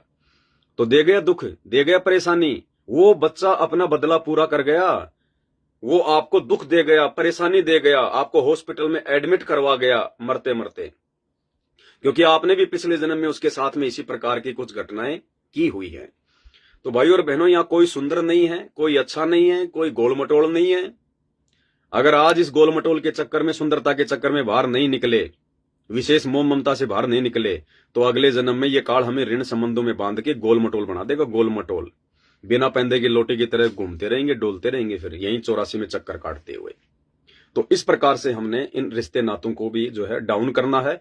और घर पे जहां परमात्मा का हम दरबार लगाएंगे, वहां पे हमने अपने बेटा बेटियों की, हमारे पोता पोतियों की, या अपने बच्चों की बचपन की फोटोएं, ये भी काल का बहुत बड़ा एक षड्यंत्र है। जिन जिन भाई बहनों के मोबाइल में अपने बेटा बेटियों की, उनकी बचपन की फोटोएं हैं, जिनको कभी कभार वो देख लेते हैं कि देखो तू पहले, तू कितना सुंदर था, तू कितना छोटा था, मैं तेरे को नहला रहा था, देख तू हंस रहा था। भाई और बहनों, ये काल का षड्यंत्र है। ये काल हमारे को चार्ज करता है। गुरुजी हमें मोह ममता से दूर करना चाहते हैं ज्ञान देकर। काल हमें वो मोबाइल में, वो एल्बम में वो फोटो दिखा दिखा के, किसी भगत भाई बहन की शादी की फोटो, अरे लाओ आज तो वो एल्बम देखेंगे तुम्हारी शादी का। अरे देखो ये मामा जी, अब तो मर गए मामा जी, देखो पहले ये मामा जी कितने हट्टे कट्टे थे। अरे ये देखो बुआ की लड़की, हाँ आजकल तो अमेरिका रह रही है। और ये देख रहे, ये देख रहे, अरे लोकेंद्र देख तू पहले छोटा सा था। अरे अंशिका, अरे देख तू पहले, देख पहले तू कैसे रोया करती थी, हैं तेरे को ये पुचकार रहा है। भाई और बहनों, ये सारा का सारा काल का षड्यंत्र है। अंशिका बहन जी, अब सारी मोबाइल में जो तेरी फोटोएं हैं मैं डिलीट करूंगा लाइव आने के बाद में। दीपक भगत जी की भी फोटो है, वो भी मैं डिलीट करूंगा सबकी। तो ये भी काल का भयंकर षड्यंत्र है भाई और बहनों, बहुत भयंकर षड्यंत्र है ये।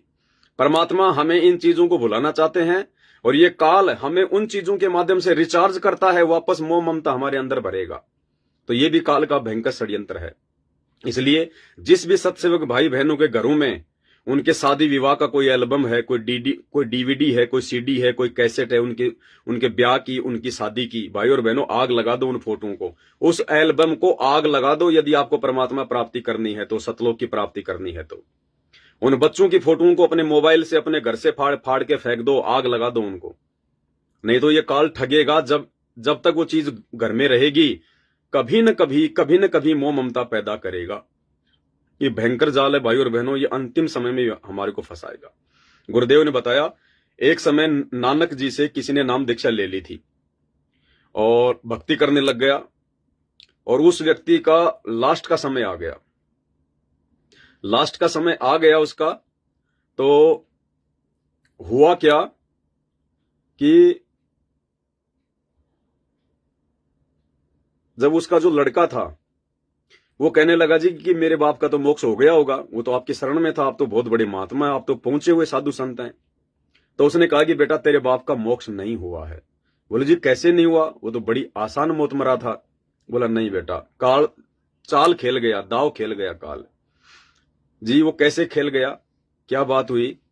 बोला बेटा तेरा बाप जो है जंगल में बाघ बना हुआ है, शेर बना हुआ, शेर बना हुआ वो। बोले जी कैसे?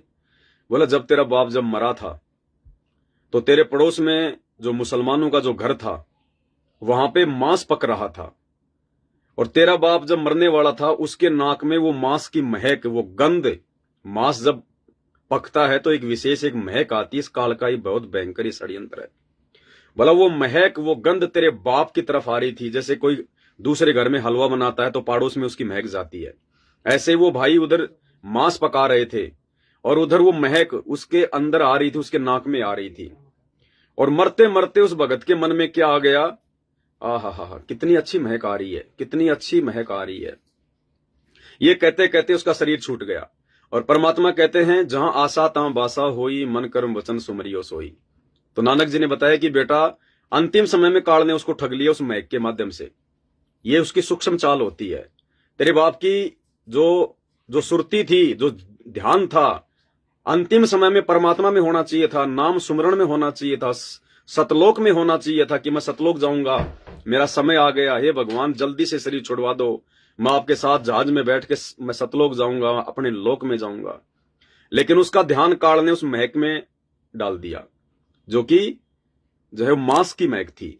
और अगले जन्म में काल ने उसको बाघ बना दिया कि ले बेटा, तेरी इच्छा थी ना, तेरे को महक अच्छी लग रही थी ना, ले अब तू ये कच्चा मांस खा।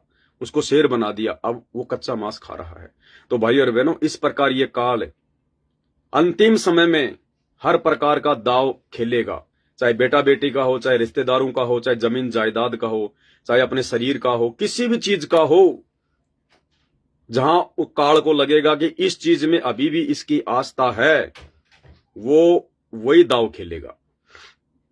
इसलिए भगवान ने आके खुद यहाँ पे ज्ञान देना पड़ता है, ये सत्संग करने पड़ते हैं, 100 प्रमाण देने पड़ते हैं। जो जो गलतियां हमने आज से पहले की हैं, जिनकी वजह से हमारा मोक्ष नहीं हो पाया भगवान की शरण में आने के बाद भी, उन सभी गलतियों को, वीक पॉइंट को, माइनस पॉइंट को परमात्मा सत्संगों के माध्यम से समझाते हैं। तो भाई और बहनों, अब हमने बिल्कुल भी गलती नहीं करनी है। अपने घर में, अपने दरबार में, कहीं भी हमने कोई भी फोटो किसी भी रिश्तेदार की, साधु संत महात्माओं की, अपने बाल बच्चों की, या जहां भी आप पहले किसी आर्मी में या पुलिस में कहीं भी नौकरी करते थे, आपके उन बड़े बड़े जो है वो जनरल की, वो कर्नल की, आपके कमांडो की और आपकी, कि ये मेरे देखो मेरी जवानी की फोटो, जब मैं फौज में भर्ती हुआ था तो मैं ऐसा लगता था। तो हमने अब वो फोटो वगैरह भाई और बहनों नहीं रखनी अपने घर पे, उनको फाड़ के फेंक दो। किसको दिखाओगे आप? अरे किसको दिखाओगे? लोगों को दिखा दोगे तो कौन सा आपको मेडल देगी दुनिया कि वाह जी वाह, जब तू फौज में लगा तो ऐसा था। अब उन फोटोओं को फाड़ के फेंक दो, उनको कोई काम की नहीं हो। तो इस प्रकार से हमने इस काल के षड्यंत्र को गुरुदेव के ज्ञान आधार से समझना है और परमात्मा से आशीर्वाद ले लेकर, मालिक से प्रार्थना करते हुए हमने इस काल के षड्यंत्र से बचा कर चलना है आगे, परमात्मा के ज्ञान को आधार बना के। तो मालिक की दया से अब भाई की हम शंकाओं का समाधान करते हैं। गुरु भगत जी, सपोज कीजिए हम आश्रम में जाते हैं, गुरुदेव भगवान के सत्संग सुनने के लिए जाते हैं। अगर गुरुजी आश्रम में नहीं है तो हमने आश्रम में नहीं जाना, चाहे कितना बड़ा आश्रम हो, कितनी बड़ी सुविधा हो, चाहे पूरी दुनिया जाती हो, वो जाए तो जाए, भेड़े कुएं में पड़े तो पड़े, हमने नहीं पड़ना। यदि आपका गुरु आश्रम में है तो भगत ने आश्रम में जाना है। अरे हॉस्पिटल में डॉक्टर नहीं है तो मरीज क्या करेगा? हॉस्पिटल जाके धक्के खाएगा। स्कूल में टीचर नहीं है तो बच्चा क्या करेगा? स्कूल में जाके धक्के खाएगा। हमने नहीं जाना वहां पर। तो आश्रम में गुरुजी नहीं है तो हमने उस आश्रम में नहीं जाना है। यदि आश्रम में गुरुदेव भगवान बैठे हैं और यदि आपको आश्रम में जाने का मौका मिले, आपको सहपरिवार आश्रम में जाने का मौका मिले, आप जाओगे। और यदि आपको वहां पे परमात्मा यह कह दे कि बेटा आप यहां सेवा करो 1 महीने, 2 महीने, 6 महीने, साथ में आपकी पत्नी भी है, आपकी वाइफ भी साथ में है, और आपको उस आश्रम में एक मकान दे दिया जाता है कि ये बच्चे यहां पे 2 महीने सेवा करेंगे, 6 महीने सेवा करेंगे, और इनको अलग से एक रूम दे दिया जाए क्योंकि ये पति पत्नी है, इनके बच्चे भी हैं। आपको अलग से एक रूम दे दिया गया, खाने पकाने का सामान दे दिया गया, या सुबह से हम आप जी अपने भंडारे में खाना खाओ। आप 2 महीने उस आश्रम में रहेंगे, सेवा करेंगे, भक्ति भी करेंगे, आरती भी करेंगे, भगत भाई बहनों से भी आप मिलेंगे, और उस आश्रम में आपके गुरुदेव भगवान भी मौजूद हैं। आप मुझे ये बताइए, जितने दिन तक उस आश्रम में आपको रहने का मौका मिलेगा, 1 महीना, 2 महीना, 6 महीना, 1 साल, और आपको पता है कि इस आश्रम में मेरे गुरुदेव भगवान भी बैठे हुए हैं और ये आश्रम है, मेरा घर नहीं है, ये आश्रम है, क्या आप 2 महीने या 6 महीने जब तक रहोगे, क्या तब तक आप जी उस आश्रम में पति पत्नी व्यवहार करोगे? क्या आप जी संभोग क्रिया करोगे? क्या आप अपनी पत्नी के साथ में शारीरिक संबंध उस आश्रम में मनाओगे? आप खुद सोचिए, खुद विचार कीजिए। आपके सवाल का जवाब आपके पास में। करोगे आप? नहीं करोगे। क्यों नहीं करोगे? क्योंकि आपकी आत्मा आपको स्वीकृति नहीं देगी। क्यों नहीं देगी? कि भाई ये तेरा घर नहीं है, ये आश्रम है। आश्रम मतलब दुनिया की सबसे पाक और पवित्र जगह, मक्का और मदीना से भी पाक और पवित्र जगह, क्योंकि मक्का मदीना में तो शैतान बैठा है। जगन्नाथ, केदारनाथ, बद्रीनाथ, नीलकंठ, हरिद्वार, अयोध्या, मथुरा, बरसाना, द्वारिका, इन सबसे ज्यादा पाक और पवित्र जगह, क्योंकि इन जगहों पर तो जो है वो काल बैठा हुआ है। लेकिन आश्रम में आज सबका बाप कबीर भगवान सतगुरु रामपाल जी बैठा हुआ है। आपकी आत्मा आपको स्वीकृति देगी नहीं। अगर आपका मन कभी कभार बकवाद भी करेगा पति पत्नी व्यवहार करने के लिए, तो भी आपकी आत्मा उसको रोकेगी, टोकेगी कि नालायक, अपना धर्म कर्म मत बिगाड़, तू भगवान के चरणों में बैठा है। ये दुनिया की सबसे पाक और पवित्र जगह है। यहां तो मुंह से गाली भी नहीं निकलनी चाहिए। आश्रम में तो जरा सा भी कोई क्रोध और जो है वो गुस्सा भी नहीं आना चाहिए। तू करके भी किसी से बात नहीं करनी चाहिए। ना जाने कब परमात्मा तेरी कौन सी बात से नाराज हो जाए, तेरी सेवा छीन ली जाए। वो बकवाद नहीं करेंगे। और यदि काल किसी एक में कुप्रेरणा करके यदि बकवाद करने के लिए दबाव भी डालेगा, पत्नी के माध्यम से या जो है वो पति के माध्यम से, अगर पति बकवाद करने की सोचेगा तो पत्नी उसको रोकेगी कि नहीं, आप चाहे नाराज हो चाहे आप जी राजी रहो, ये आश्रम है, भगवान का दरबार है, परमात्मा अंतर्यामी है, वो पल पल देख रहे हैं। हमने केवल सेवा का मौका दिया, भगवान ने ये कुकर्म करने के लिए नहीं रखा। और अगर पत्नी के माध्यम से काल बकवाद करना चाहेगा तो इसी प्रकार से उसको उसका पति समझाएगा। आप आश्रम में संभोग क्रिया नहीं कर सकते, क्योंकि आपको विश्वास है कि यह आश्रम ही है जहां मैं बैठा हूं और मेरे गुरुजी हैं यहां पर। इसी प्रकार भाई और बहनों, जिस दिन हम इस ज्ञान को आधार बनाकर सतगुरु रामपाल जी को परमात्मा के रूप में पहचान कर, जिस दिन हम अपने घर पर गुरुदेव भगवान का बेड लगा लेते हैं, शुरू शुरू में हमने जो दरबार लगाया था परमात्मा का नाम दीक्षा के समय, जब हमें इतना ज्ञान नहीं था, अब ज्ञान होने के बाद जब हम उस दरबार साहिब को अपडेट कर लेते हैं और गुरुदेव भगवान का बेड लगा लेते हैं, गुरुदेव भगवान को भोग लगाना शुरू कर देते हैं, और अपने घर और घट के अलावा हम गुरुदेव को कहीं नहीं देखते, हम उसको घट घट का वासी मान लेते हैं, कण कण का वासी मान लेते हैं कि मोको कहां ढूंढे रे बंदे, मैं तो तेरे पास में, घट ही में गंगा, घट ही में जमुना और घट ही में है जगदीश सतगुरु तारेंगे, स्वर्ग सात आसमान पर भटकत है मनमूड, खालिक तो खोया नहीं इसी महल में ढूंढ।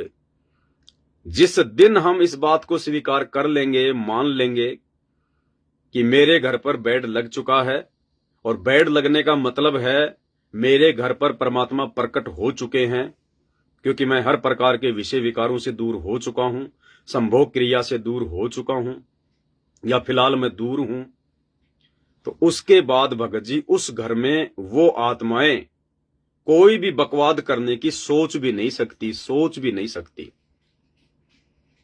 और काल भी इतना मजबूर हो जाएगा, वो पति पत्नी जो पहले सारा कुकर्म किया करते थे, अब वो दोनों एक ही जगह पर सोएंगे तो भी उनके अंदर भाई बहन के अलावा दूसरा कोई विचार आएगा ही नहीं, आएगा ही नहीं दूसरा कोई भी विचार। क्योंकि जिस घर में परमात्मा प्रकट हो जाते हैं तो फिर परमात्मा भी भगत के ऊपर आशीर्वाद रखते हैं। हम अपनी तरफ से कितनी भी कोशिश करें, कितना भी प्रयास करें, हम अपनी तरफ से इस काल के भयंकर षड्यंत्र से, काम क्रोध लोभ लालच से दूर नहीं हो सकते। गुरुदेव आशीर्वाद देते हैं, परमात्मा रजा बख्शते हैं अपनी तरफ से, अन्यथा हम दो कोड़ी के जीवों की औकात नहीं है। यहां तो देवताओं का राजा इंद्र, जिसकी सैकड़ों पत्नियां, हजारों पत्नियां, उसके बाद भी उसने अपने गुरु गौतम ऋषि की पत्नी के साथ में कुकर्म किया।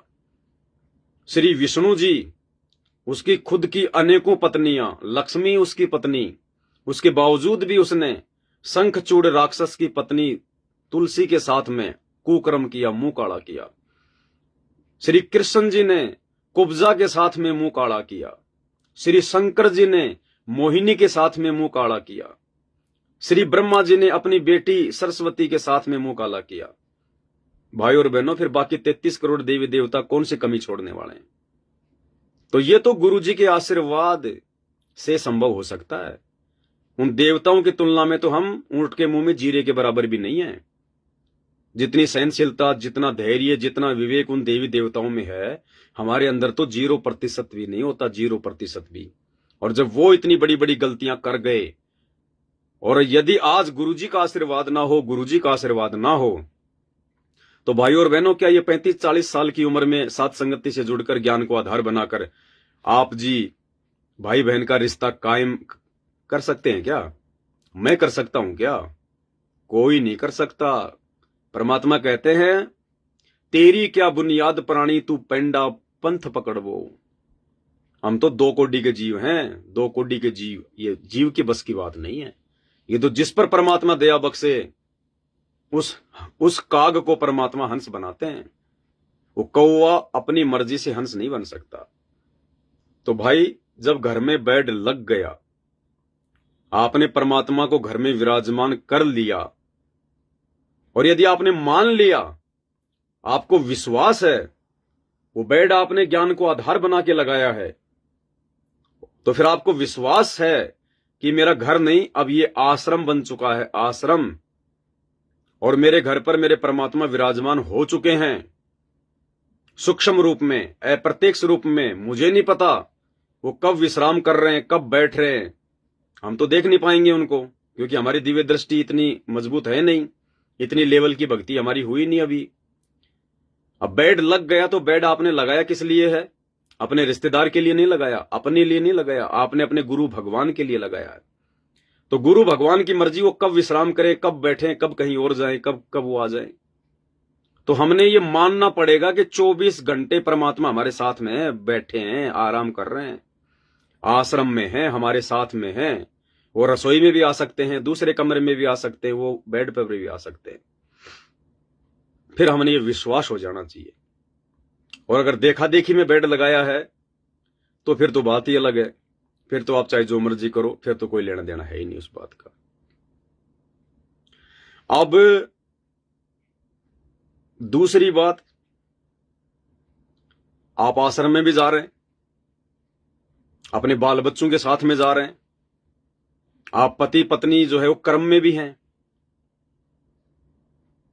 और आपको आश्रम में सेवा का मौका भी मिल जाए, और वहां पे गुरुजी भी बैठे हुए हैं, और यदि आप संभोग क्रिया से दूर नहीं हैं या नहीं हो सकते हैं, तो फिर आपने क्या करना पड़ेगा? वे गुरुजी का आदेश है, सेवा भी करनी पड़ेगी, और बाल बच्चे भी साथ में रहेंगे, और पति पत्नी व्यवहार भी नहीं छोड़ सकते। तो आपने क्या करना पड़ेगा? जैसे बहुत सारे भगत भाई बहन किया करते थे बरवाला आश्रम में। उन्होंने आश्रम से 4-5 किलोमीटर दूर जो बरवाला शहर था, वहां उन्होंने किराए पे रूम ले लिया, 2000 में, 4000 में, 5000 में, जैसा भी उनको मिला। उन्होंने एक छोटा सा रूम ले लिया, वहां पे वो रहने लग गए सहपरिवार। सुबह आश्रम में जाते, अपनी सेवा करते, और शाम को अपने कमरे पे वापस आ जाते। और जो भी उनको अपना पति पत्नी जो कर्म जो करना होता था, वो अपने रूम पे करते थे। लेकिन आश्रम में वो बात भी नहीं करते थे आपस में संभोग क्रिया को लेके, कोई अश्लील बातें या कोई जो है वो गंदी बातें, वो नहीं किया करते थे। तो उनकी सेवा भी लग गई, परमात्मा ने भी उनकी बातों का जो है कोई बुरा नहीं माना, वो परमात्मा के दोषी भी नहीं हुए, और बाल बच्चों के साथ में भी हैं। तो इसी प्रकार भाई, यदि आपकी इच्छा है कि मैं अपने घर पर बेड भी लगाऊं, मैं अपने परमात्मा को भी जो है वो प्रकट करना चाहता हूं, और मैं भक्ति भी करना चाहता हूं, और साथ में मजबूरी है कि मैं ये कर्म भी नहीं छोड़ सकता, तो देखो, उस कर्म के, पति पत्नी वाले उस कर्म के करते रहने के साथ साथ, यदि हमने घर पर बेड भी लगा लिया, भगवान को विराजमान भी कर लिया, हमें वो लाभ तो नहीं मिल पाएगा जो लाभ पति पत्नी वाले कुकर्म से दूर रहकर भगवान को घर पर विराजमान करके प्राप्त हो सकता है। लेकिन कुछ हद तक परमात्मा की दया हम पे जो है वो बनी रहेगी। तो उसके लिए हम वही फॉर्मूला अपनाएंगे। उसके लिए हमने, आपके घर में मान लीजिए 2 कमरे हैं, 3 कमरे हैं, तो आपने एक कमरा अपने गुरुदेव भगवान को समर्पित करना होगा, दरबार साहिब के लिए, मंदिर के लिए, आश्रम के लिए। और आपने दूसरी जगह पे रहना होगा, यानी उसी मकान में दूसरे कमरे में। आपकी रमेणी हो गई है, आप जी पति पत्नी व्यवहार में हैं, या आप नहीं छोड़ पा रहे हैं वर्तमान में भी, क्योंकि ये तो मालिक की दया से छूटता है, ये कुकर्म वैसे नहीं छूटेगा। जबरदस्ती किसी ने जो है वो करनी भी नहीं है, जबरदस्ती किसी भगत भाई बहन ने जो है वो करनी भी नहीं है। जबरदस्ती करोगे तो महीने 20 दिन तो जोश जोश में आके भगवान की भक्ति करोगे, बेड लगा लोगे, और उसके बाद में जब वो रजोगुण के कीड़े काटने लगेंगे, फिर वापस अपना धर्म कर्म जो है अमल की बर्बाद करोगे। तो मालिक से रोवो, परमात्मा से हृदय से रोवो, उनसे प्रार्थना करो कि हे गुरुदेव भगवान, मेरे दूसरे भगत भाई बहन तो आपको घर पे जो है विराजमान करके परमात्मा भक्ति की खुराक को छिक छिक के खा रहे हैं मालिक, और हम परमात्मा पीछे रह रहे हैं। बंदी छोड़, दया करो, मेहर करो परमात्मा, हमें भी इस कुकर्म से दूर करो बंदी छोड़। तो परमात्मा दया बख्शेंगे, फिर आपके अंदर से फिर प्रेरणा जागृत होनी शुरू हो जाएगी। तो यदि आपकी रमेणी नहीं हुई है और आप जी बेड लगाना चाहते हैं, और बीच में यदि आपकी रमेणी हो गई, आपकी शादी हो गई, उसके बाद आपको चिंता है कि फिर क्या मेरे घर पर भगवान रहेंगे या नहीं रहेंगे। देखो, भगवान तो सबके साथ में है। ऐसा नहीं है कि जिसके घर पर बेड लग गया उसी के साथ में परमात्मा रहेगा, उसके साथ में गुरुजी रहेंगे, नहीं। जिसने आज नाम दीक्षा ले ली गुरुदेव भगवान से, और जो पति पत्नी व्यवहार में है, जो शारीरिक जो संबंध भी जो बनाता है, भगवान तो उस व्यक्ति के नाम लेने से पहले उसके घर पे जाके बैठ जाता है। जैसे आश्रम में नाम लिया उसने, वो घर पर नहीं पहुंचा, इससे पहले तो भगवान पहुंच गए वहां, गुरुदेव भगवान उसके घर पे पहुंच जाते हैं, वरना उसके घर वाले उसको भक्ति नहीं करने देंगे, उसके घर में काल भक्ति का माहौल बनने ही नहीं देगा। तो ऐसा नहीं है कि बेड लग गया तो ही परमात्मा हमारे घर पर विराजमान रहेंगे। परमात्मा तो जो बेसिक नियम और मर्यादा जो गुरुदेव भगवान ने हमें बताई है, उनको यदि हम फॉलो भी कर लेंगे तो भी परमात्मा हमारे साथ में है। लेकिन ये जो प्रोसीजर है,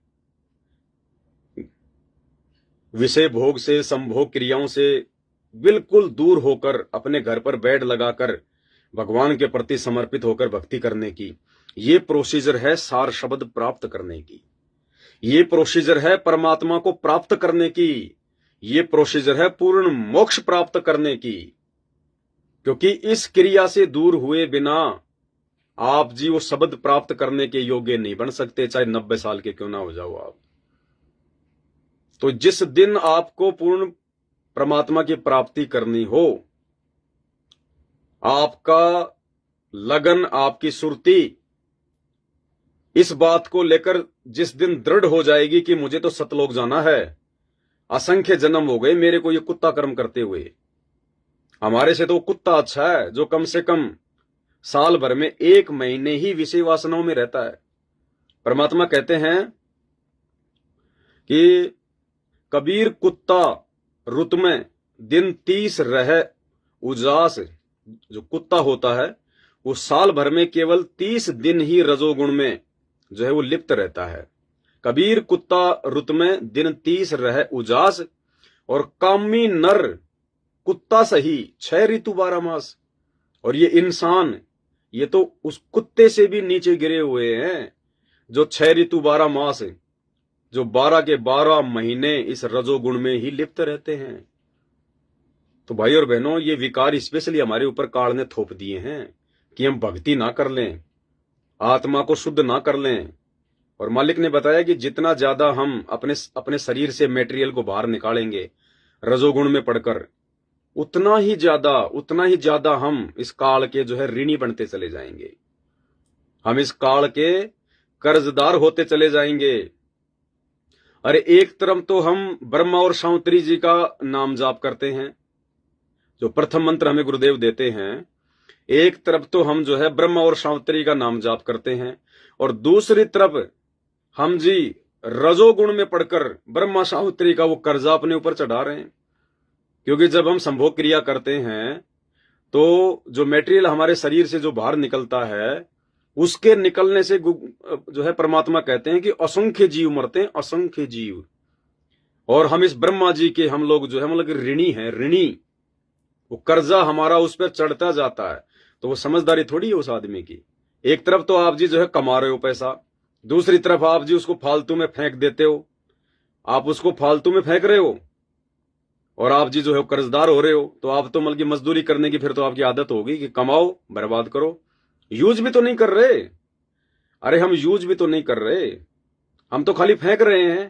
परमात्मा ने ज्ञान गंगा में लिखा है कि बीज जो होता है, उस गेहूं के बीज को कुरडियों पे फेंकना कोई समझदारी नहीं होती है। गेहूं के बीज को गंदगी में फेंकना कोई समझदारी नहीं होती है।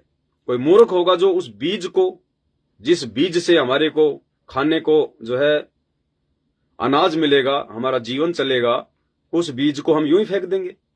तो परमेश्वर ने मानव शरीर से जो पदार्थ जो निकलता है, चाहे स्त्री का हो चाहे वो पुरुष का हो, परमात्मा ने उसको अनमोल बीज बताया, जिस बीज से एक आत्मा जन्म लेती है। और उस बीज को यदि हम ऐसे ही बर्बाद कर रहे हैं तो समझो हम एक मर्डर कर रहे हैं, मर्डर, एक जीव की आत्महत्या कर रहे हैं। ज्ञान गंगा पढ़ लेना, उसमें लिखा हुआ है जो 21 नियम है उनमें। यानी व्यर्थ में संभोग करना आपने जीव हत्या के बराबर जो है पाप कर्म को मोल ले लिया, उसमें लिखा हुआ है, परमात्मा कह रहे हैं। तो दास की तो विनती इतनी है भाई, देखो मोक्ष के लिए तो जो शर्त है वो शर्त है। मोक्ष प्राप्ति करनी है तो परमात्मा की हमने वो कंडीशन निभानी पड़ेगी, फॉलो करना पड़ेगा। परमात्मा कहते हैं भग भोग्या भग उपजय। भग यानी योनि, स्त्री इंद्री, भग भग भोग्या भग उपजय, यानी जब तक आप जी विषय वासनाओं में लिप्त रहोगे, भग को भोगोगे, तब तब आपको भग उपजय यानी आपको भग से जन्म लेना पड़ेगा। जब तक आप इस रजोगुण से दूर नहीं होगे, रति क्रिया से दूर नहीं होगे, संभोग क्रिया से दूर नहीं होगे, तब तक आपको बार बार उसी योनि से जन्म लेना पड़ेगा। भग भोग्या भग उपजय, और भग से बचा न कोई, और जय कोई भग से बचे, भगत कहावे सोए। अब देख लो आप, ये भगवान की वाणी है, कोई मेरा अपना घर का ज्ञान नहीं है। परमात्मा कहते हैं जब तक आप इस भग क्रिया से नहीं हटोगे, संभोग क्रिया से दूर नहीं हटोगे, पति पत्नी कुकर्म से दूर नहीं हटोगे, तब तक तो आप जी भगत भी नहीं हो। भगत भी भले नाम ले लिया, भले सतनाम ले लिया, उस समय तक तो आप परमात्मा की इस अमरवाणी के अनुसार परमात्मा की डिक्शनरी में आप जी भगत के रूप में भी अंकित नहीं हो। अब देखो कितनी बड़ी बात है। और फिर हम लोग बाट देख रहे हैं मोक्ष प्राप्त करने की, सतलोक जाने की। एक तरफ तो हम बड़ा डींग मारते हैं कि भगत जी बस मेरा तो यहां से मन हट गया, परमात्मा आज ही आ जाए, दास तो सतलोक जाने के लिए तैयार है। और शाम को फिर कहेगा भगत जी कोई लड़की देखो ना मेरी रमेणी के लिए। हैं, सुबह तो बोला गुरुजी आज ही आ जाए तो आज ही चलूं, हैं, और बाद में कह रहा है भगत जी रमेणी करनी है मेरे को। क्या हम इन तमाम कुकर्मों से, विषय वासनाओं से, काम क्रोध लोभ लालच, जाति वर्ण कुल, क्या हम इन सबसे दूर हैं? क्या हम इस कंडीशन में हैं? अपनी आत्मा से पूछो। बकवाद करने से कुछ नहीं होता कि भगत जी ज्ञान समझ में आ गया, अब तो सतलोक चलना है, कुछ नहीं, बस यहां पे आज ही गुरुजी आ जाएं। अरे अगर आज ही गुरुजी आ गए विमान लेकर और गुरुजी कहें कि बेटा चल सतलोक, क्या आप आत्मा से आप तैयार हो? मुंह से तो बोल दोगे, मुंह से तो बोल दोगे कि गुरुजी चलो तैयार है आपका दास, क्योंकि गुरुजी के सामने ये थोड़ी कहोगे कि गुरुजी मैं नहीं जा सकता, मैं सतलोक के लिए मैं तैयार नहीं हूं। लेकिन भाई वो तेरी जुबान से नहीं मानता, परमात्मा जुबान की भाषा नहीं पकड़ता। परमात्मा तो घट घट का वासी है, अंतर्यामी है, वो तो अंदर देखा कि इसके अंदर कितनी कमी है। तो हमारा तो काम बिगड़ गया। अरे भगवान आया लेने के लिए, 84 मिटाकर सतलोक ले जाने के लिए, कह रहा बेटा सामने विमान है चल, और मन में भरी है कुबद, और यदि आप विमान में भी आप जाकर बैठ गए तो भी सतलोक नहीं जा पाओगे, कहीं और ही छोड़ेगा परमात्मा। भाई और बहनों, ये कलयुग की बिचली पीढ़ी है। अगर ज्ञान समझ में आ गया तो परमात्मा कहते हैं कि समझा है तो सिर धर पांव और बहुर नहीं रे ऐसा दाव। ये मौका दोबारा नहीं मिलेगा जो वर्तमान में भगवान ने हमें दे दिया।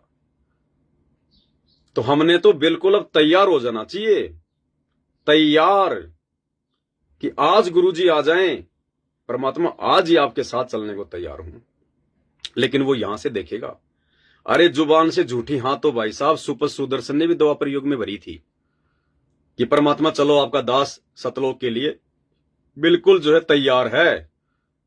तो ले गए परमात्मा उसको। आज आप और हमें दिखाना था भगवान ने कि नालायकों, भगवान के साथ तुम धोखा नहीं कर सकते। जरा से भी तुम्हारे अंदर अगर कोई भी अगर माइनस पॉइंट रह गया तो तुम्हें वापस पटकना पड़ेगा। तो परमात्मा ने एक उदाहरण पेश किया हमारे लिए कि तुम्हारे अंदर उतनी भी कमी नहीं होनी चाहिए जितनी द्वापर में सुदर्शन की थी। बूढ़ा हो गया, बोला हाँ भाई सुदर्शन चलना सतलोक। चलो महाराज आप तो जानी जान हो, आप तो अंतर्यामी हो परमात्मा, इस गंदे लोक में क्या जीना परमात्मा। ले गए परमात्मा। और फिर क्या बताया गुरुदेव ने, ऊपर मानसरोवर में जाके परमात्मा ने पूछा रे भाई कोई इच्छा है कि तेरी उस संसार में, उस गंदे लोक में कोई है तेरी कोई इच्छा, कोई डिमांड है?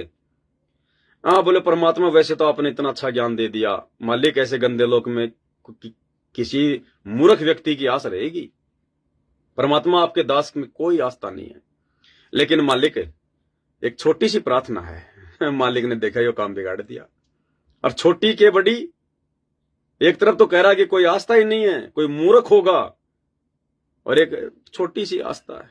क्या भाई, मेरे माता पिता बहुत अच्छी आत्मा के थे, वो खुद भक्ति नहीं करते थे लेकिन मेरे को कभी मना नहीं किया। ये परमात्मा किसी जन्म में उन पे दया करना, उनका मोक्ष करना। यानी मन में रह गई माता पिता के प्रति वो इच्छा, मोह ममता काल ने वहां जागृत कर दी।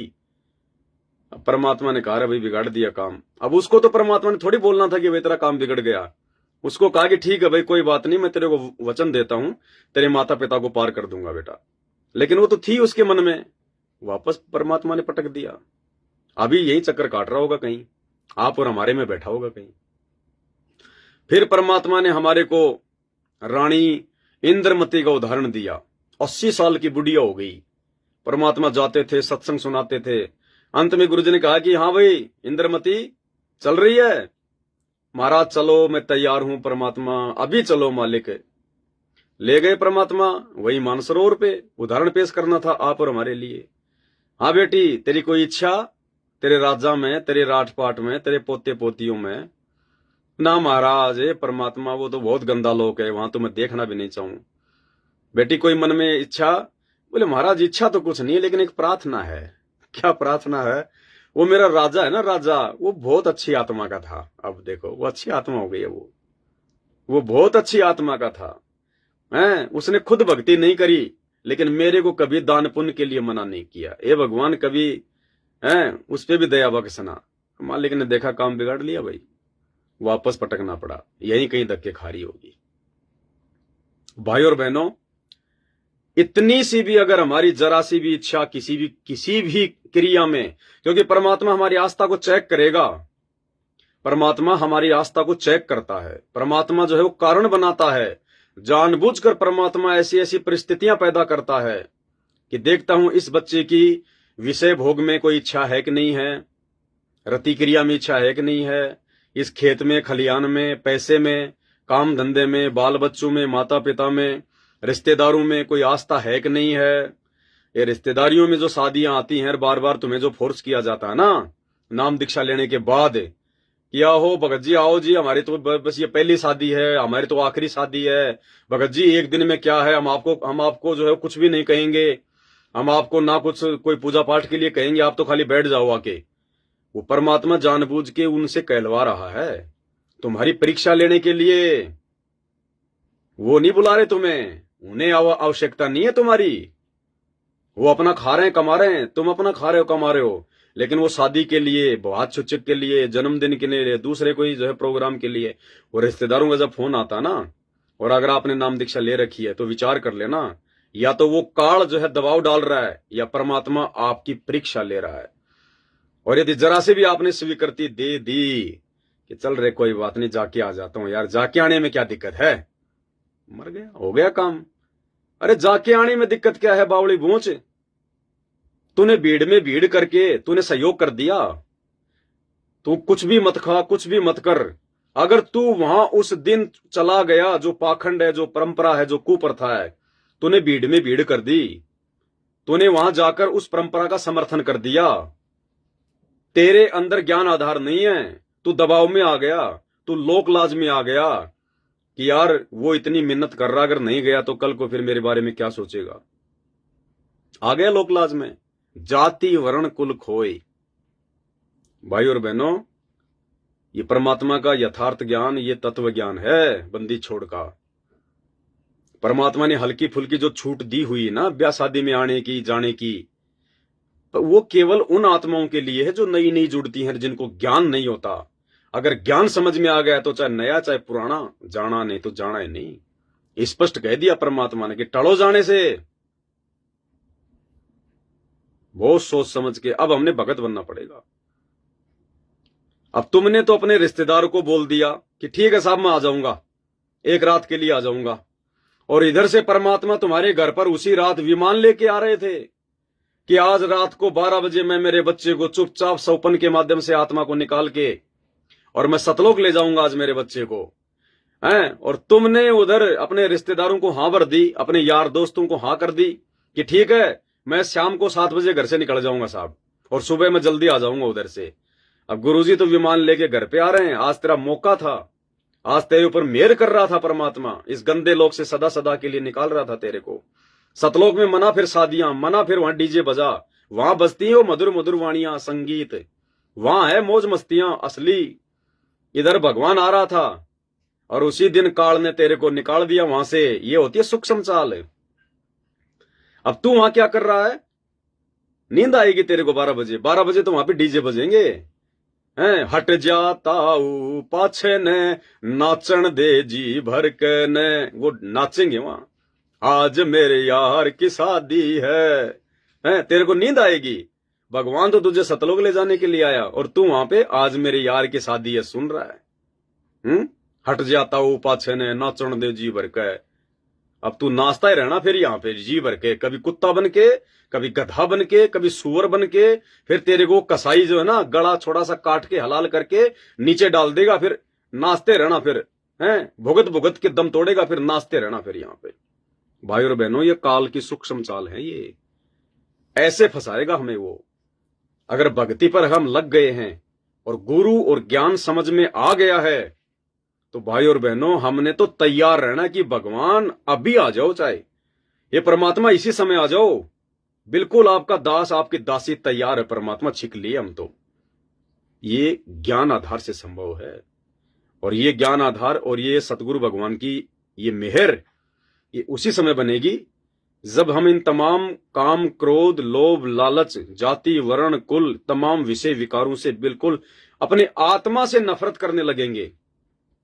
देखो शुरुआत में जब हम इन कुकर्मों से जब हम लोग दूर हटते हैं ना, तो शुरुआत में महीना, 2 महीना, 3 महीना, 6 महीना तो काल हमारे को जो है परेशान जो है वो करेगा, लेकिन गुरुजी का आशीर्वाद रहेगा। थोड़ी सी अगर हिम्मत रखेंगे तो काल तो चाहेगा कि वापस उसी गंदगी में आ जाएं, है कि नहीं? लेकिन उसी समय परमात्मा से बिल्कुल आंख बंद करके, हे मालिक दया बख्शो परमात्मा, हे मालिक मैं 2 कोटि का जीव हूं, बंदी छोड़ काल को मैं कैसे मालिक हरा सकता हूं, आप दया बख्शो परमात्मा, हे बंदी छोड़ अपने दास के विषय विकारों को हरो मेरे मालिक।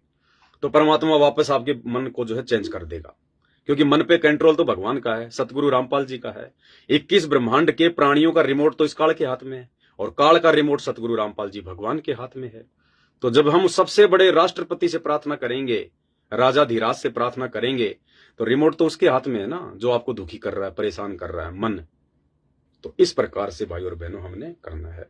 और मान लीजिए आपकी शादी हो गई, आपने घर पर बेड भी लगा लिया, या वर्तमान में कुछ ऐसे भगत भाई बहन हैं जो इस संभोग क्रिया से दूर नहीं हो पा रहे हैं। कोई भी उनकी मजबूरी है भाई, उनके पति की तरफ से दबाव है, या किसी की जो है पत्नी की तरफ से दबाव है, जो भी है, और यदि उनकी इच्छा है, साथ संगति से जुड़े हुए हैं, ज्ञान को आधार उन्होंने बना लिया है कि नहीं बेड तो हम लगाएंगे भगवान का, हम और कहीं धक्के नहीं खाएंगे अपने भगवान के अलावा।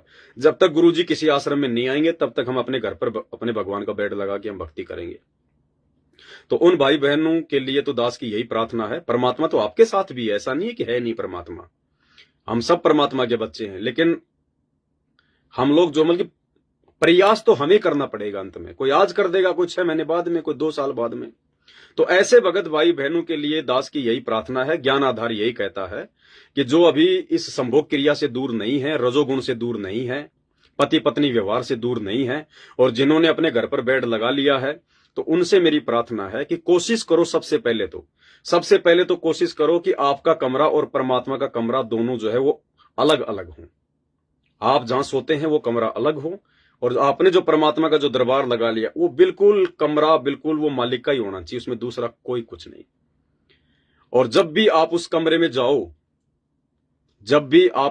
में जाओ तो आप जिन्हें नहा के जाना पड़ेगा, कपड़े चेंज करके जाना पड़ेगा। उस गंदगी के साथ में आप नहीं जा सकते। रात को आपने जो पति पत्नी व्यवहार किया तो सुबह आपको नहाना पड़ेगा, आपको कपड़े चेंज करने पड़ेंगे। उसके बाद आप उस कमरे में मालिक को भोग लगाने के लिए, या उनके चरणों की सेवा के लिए, या अन्य दूसरी किसी सेवा के लिए, या मालिक के चरणों में बैठकर थोड़ा बहुत सिर रखकर जो है मतलब चिंतन मनन करने के लिए, जैसे परमात्मा कहते हैं ना आजकल इन ऑडियो में जो जेल से आ रही हैं, कि थोड़ा बहुत समय निकालकर, अगर सबके सामने आपको अगर शर्म आती है तो थोड़ा बहुत समय निकालकर एकांत में अपने भगवान के जो है चरणों में बैठकर रोया करो। तो चरणों में बैठ के रोने का मौका तो मालिक ने हमें दिया है, क्योंकि बेड परमात्मा ने सात संगत वालों के घरों पे लगाए। तो संकेत भी कर रहे हैं देखो परमात्मा कि अपने भगवान के चरणों में बैठकर रोया करो, रिहर्सल करो, रोना आना चाहिए, तब परमात्मा हमारी ओर नजदीक आएगा, हमारे पाप कर्म के बादल जो है साफ होंगे। तो ऐसी स्थिति में आपने नहा धोकर ही परमात्मा के दरबार में एंट्री जो है वो करनी होगी। उसमें फिर कोई दोष नहीं है। मालिक तो जानी जान है, अंतर्यामी है परमात्मा, तो सबके बुद्धि विवेक का ज्ञान को परमात्मा का, उस सबकी परिस्थितियों का उस परमात्मा को अच्छे से मालूम है। और बहुत सारे भगत भाई बहन ऐसे हैं जो रजोगुण से बिल्कुल दूर हैं, पूरा का पूरा जो परिवार है वो विषय वासना से दूर है, उन्होंने अपने घर पर भगवान का बेड जो है वो लगाई रखा है। तो ऐसे जो भगत भाई बहन हैं, अगर वो सुबह नहाते हैं, नहाकर मालिक को भोग लगाते हैं तो बहुत अच्छी बात, इसमें कोई दिक्कत नहीं। अगर आपका अभ्यास नहाने का है तो कोई दिक्कत नहीं है। अगर रजोगुण से दूर जो भाई बहन हैं, यदि वो सुबह किसी कारण से नहीं भी नहा पाते हैं, भाई कोई सर्दी की वजह से या किसी और, या किसी पानी की जो है कमी की वजह से, तो वो भाई बहन हाथ पैर जरूर धो लें और उसके बाद वो परमात्मा को भोग लगा सकते हैं। फिर वो दिन में नहा सकते हैं, वो कभी भी वो नहा सकते हैं, क्योंकि वो रजोगुण में नहीं है, वो गंदगी उनके आसपास नहीं है। इसलिए उन भाई बहनों के लिए सुबह सुबह नहाने की कोई विशेष आवश्यकता नहीं है। वो बिना नहाए भी परमात्मा को दंडवत जाके वहां जो है कर सकते हैं, मालिक का भोग भी लगा सकते हैं, वो दिन में नहा सकते हैं। फिर उन भाई बहनों के लिए कोई बाध्यता नहीं है, सिर्फ हाथ पैर मुंह जरूर धो लेना चाहिए, बस इन चीजों का थोड़ा ध्यान रखना है। तो आज का जो हमारा ये शंका समाधान का मालिक ने जो प्रोग्राम रखवाया, ये केवल इसी बात को लेकर था कि विषय वासना से दूर होकर ही बेड लगाएं, या विषय वासना के रहते सहते भी घर पर परमात्मा का बेड लगाया जा सकता है। तो दास ने आपको दोनों ही स्थितियां आश्रम का और आपका एग्जाम्पल देकर आपको समझा दी है। आपको जैसा भी ज्ञान आधार से आपको उचित लगे आप जी वैसा कीजिए, परमात्मा से प्रार्थना कीजिए, लेकिन दूर तो हटना पड़ेगा। परमात्मा ने यह भी कहा है कि इस भक्ति मार्ग में कोई जरूरी नहीं है कि आप शादी करवाओ, और यह भी जरूरी नहीं है कि आप शादी ना करवाओ। परमात्मा ने यह भगत के ऊपर छोड़ दिया, ये भगत के बुद्धि विवेक के ऊपर छोड़ दिया, ये भगत की समझ के ऊपर छोड़ दिया। अरे भगवान तो हमारा संस्कार काटने के लिए आए हैं। जो माता पिता के साथ हमारे संस्कार हैं, जो बच्चे हमने जो पैदा जो कर दिए नाम दीक्षा लेने से पहले, उन बच्चों के साथ हमारे न जाने कितने बुरे संस्कार थे। परमात्मा ने सबको शरण में लेकर वो संस्कार काटने शुरू कर दिए। भगवान तो हमारा वजन हल्का कर रहा है, और आपकी शादी हुई नहीं और आपको भगवान की शरण मिल गई, आपको ज्ञान प्राप्त हो गया। अब उसके बावजूद भी आप अगर नए संस्कार बनाना चाहते हो, रमेणी करके, शादी करके, बच्चे पैदा करके अगर नया संस्कार बनाना चाहते हो, तो ये परमात्मा ने आपके ऊपर छोड़ दिया। आप क्या करोगे और क्या नहीं करोगे, ये आपकी अपनी बुद्धि विवेक के ऊपर है। भगवान जिस चीज को काटने के लिए आए हैं, काट रहे हैं, आप देख भी रहे हो। अब उसके बावजूद भी यदि आप ऋण संबंध जो है वो बढ़ाना चाहते हो, और ऋण संबंध क्यों बढ़ाता आदमी? वो सिर्फ मौज मस्ती के लिए, मन की खुराक के लिए। आत्मा की खुराक नहीं है विषय वासना। रमेणी करके बच्चे पैदा करना आत्मा की खुराक नहीं है, मन की खुराक है। तो परमात्मा कहते हैं रिंचक सा सुख और दुख सुमेर समाना। रिंचक सा सुख यानी, रंचक यानी थोड़ा सा सुख। जो पति पत्नी का जो बेड के ऊपर जो ये जो जिसको हम लोग मतलब की आनंद समझते हैं, तो परमात्मा कहते हैं रिंचक सा सुख। कहते हैं वो 2 मिनट का सुख है, वो पति पत्नी कुकर्म का 2 मिनट का सुख है वो। रिंचक सा सुख और दुख सुमेर समाना। सुमेर यानी देवताओं का पहाड़, हिमालय पहाड़ से कई गुना ऊंचा। कहते हैं दुख तू मोल ले लेगा फिर बच्चे पैदा करके, वो सुमेरु पहाड़ के जितना। फिर वो बच्चे पैदा होंगे, फिर उनके पालन पोषण में लगे रहना, फिर सारा दिन गधे कुत्ते की तरह कमाते हुए हैं। बच्चे नहीं होंगे तो ना फीस भरने की चिंता, ना उनके कोई हारी बीमारी की चिंता, ना उनके ब्याह शादी और रमेणी की कोई टेंशन। बैठ के अपनी माला लेके भगवान की जितनी आवश्यकता है उतना कमाओ और अपना अपना भजन करो। बुढ़ापे का सुख परमात्मा है, बुढ़ापे का सारा परमात्मा है, बेटा बेटी नहीं है। वो बेटा बेटी अगर तेरे बुढ़ापे से पहले मर गए तो फिर कौन करेगा तेरा बुढ़ापे में सहायता, तेरी सेवा कौन करेगा? अगर बेटा बेटी अगर बुढ़ापे का सहारा है, तो जिनके बेटा बेटी माँ बाप के बूढ़ा होने से पहले मर जाते हैं, उनका क्या भाई? तो हमने भगवान पे विश्वास करना पड़ेगा। बुढ़ापे का सारा परमात्मा है, सतगुरु है, बेटा बेटी नहीं है। वो मालिक किसी से भी सेवा करवा देगा, कहीं भी रख के अपनी आत्मा को जो भक्ति करेगा उसको। तो भाई ये भगत की अपनी मर्जी के ऊपर है, वो रमेणी करना चाहता है या नहीं करना चाहता है। आदरणीय गरीबदास जी महाराज जी की 4 लड़कियों को, या शायद 2 लड़कियां थी, जब उनको ज्ञान समझ में आया उन्होंने रमेणी नहीं करवाई, आजीवन भक्ति की उन्होंने। गुरुदेव ने बताया सत्संग में, आदरणीय गरीबदास जी महाराज जी की 4 लड़कियों ने आजीवन रमेणी नहीं करी, शादी नहीं करी, वो भगत बनी रही, अपनी भक्ति की उन्होंने। तो ये तो भाई अब देखो, ये गुरुदेव का ये अनमोल ज्ञान समझने के बाद में अब ये तो भगत ने खुद ही निर्णय करना पड़ेगा। परमात्मा ने गरिमा गीता की पुस्तक में लिखा है, पेज नंबर 30 या 31 कुछ ऐसा, मुझे ध्यान नहीं आ रहा। उसमें परमात्मा कहते हैं कि आग पराई आपनी, आग पराई आपनी, हाथ दिए जल जाए। अरे आपने अपने घर पर आग जलाई, आप चाहे अपने घर की आग में हाथ दे दो या चाहे पड़ोस की आग में जाके हाथ दे दो, आपका हाथ जलेगा कि नहीं जलेगा? वो आग आपकी है, लेकिन उसने आपका कोई बचाव नहीं किया। आपकी अग्नि भी आपको नुकसान पहुंचाएगी। तो कहते हैं आग पराई आपनी, हाथ दिए जल जाए, और नारी पराई आपनी, भोगे सब कुछ जाए। तो कहते हैं नारी यानी वाइफ, स्त्री, औरत, चाहे अपनी हो चाहे दूसरे की हो, अगर उसके साथ में संभोग क्रिया करोगे तो भोगे सब कुछ जाए, आपका सब कुछ नष्ट हो जाएगा।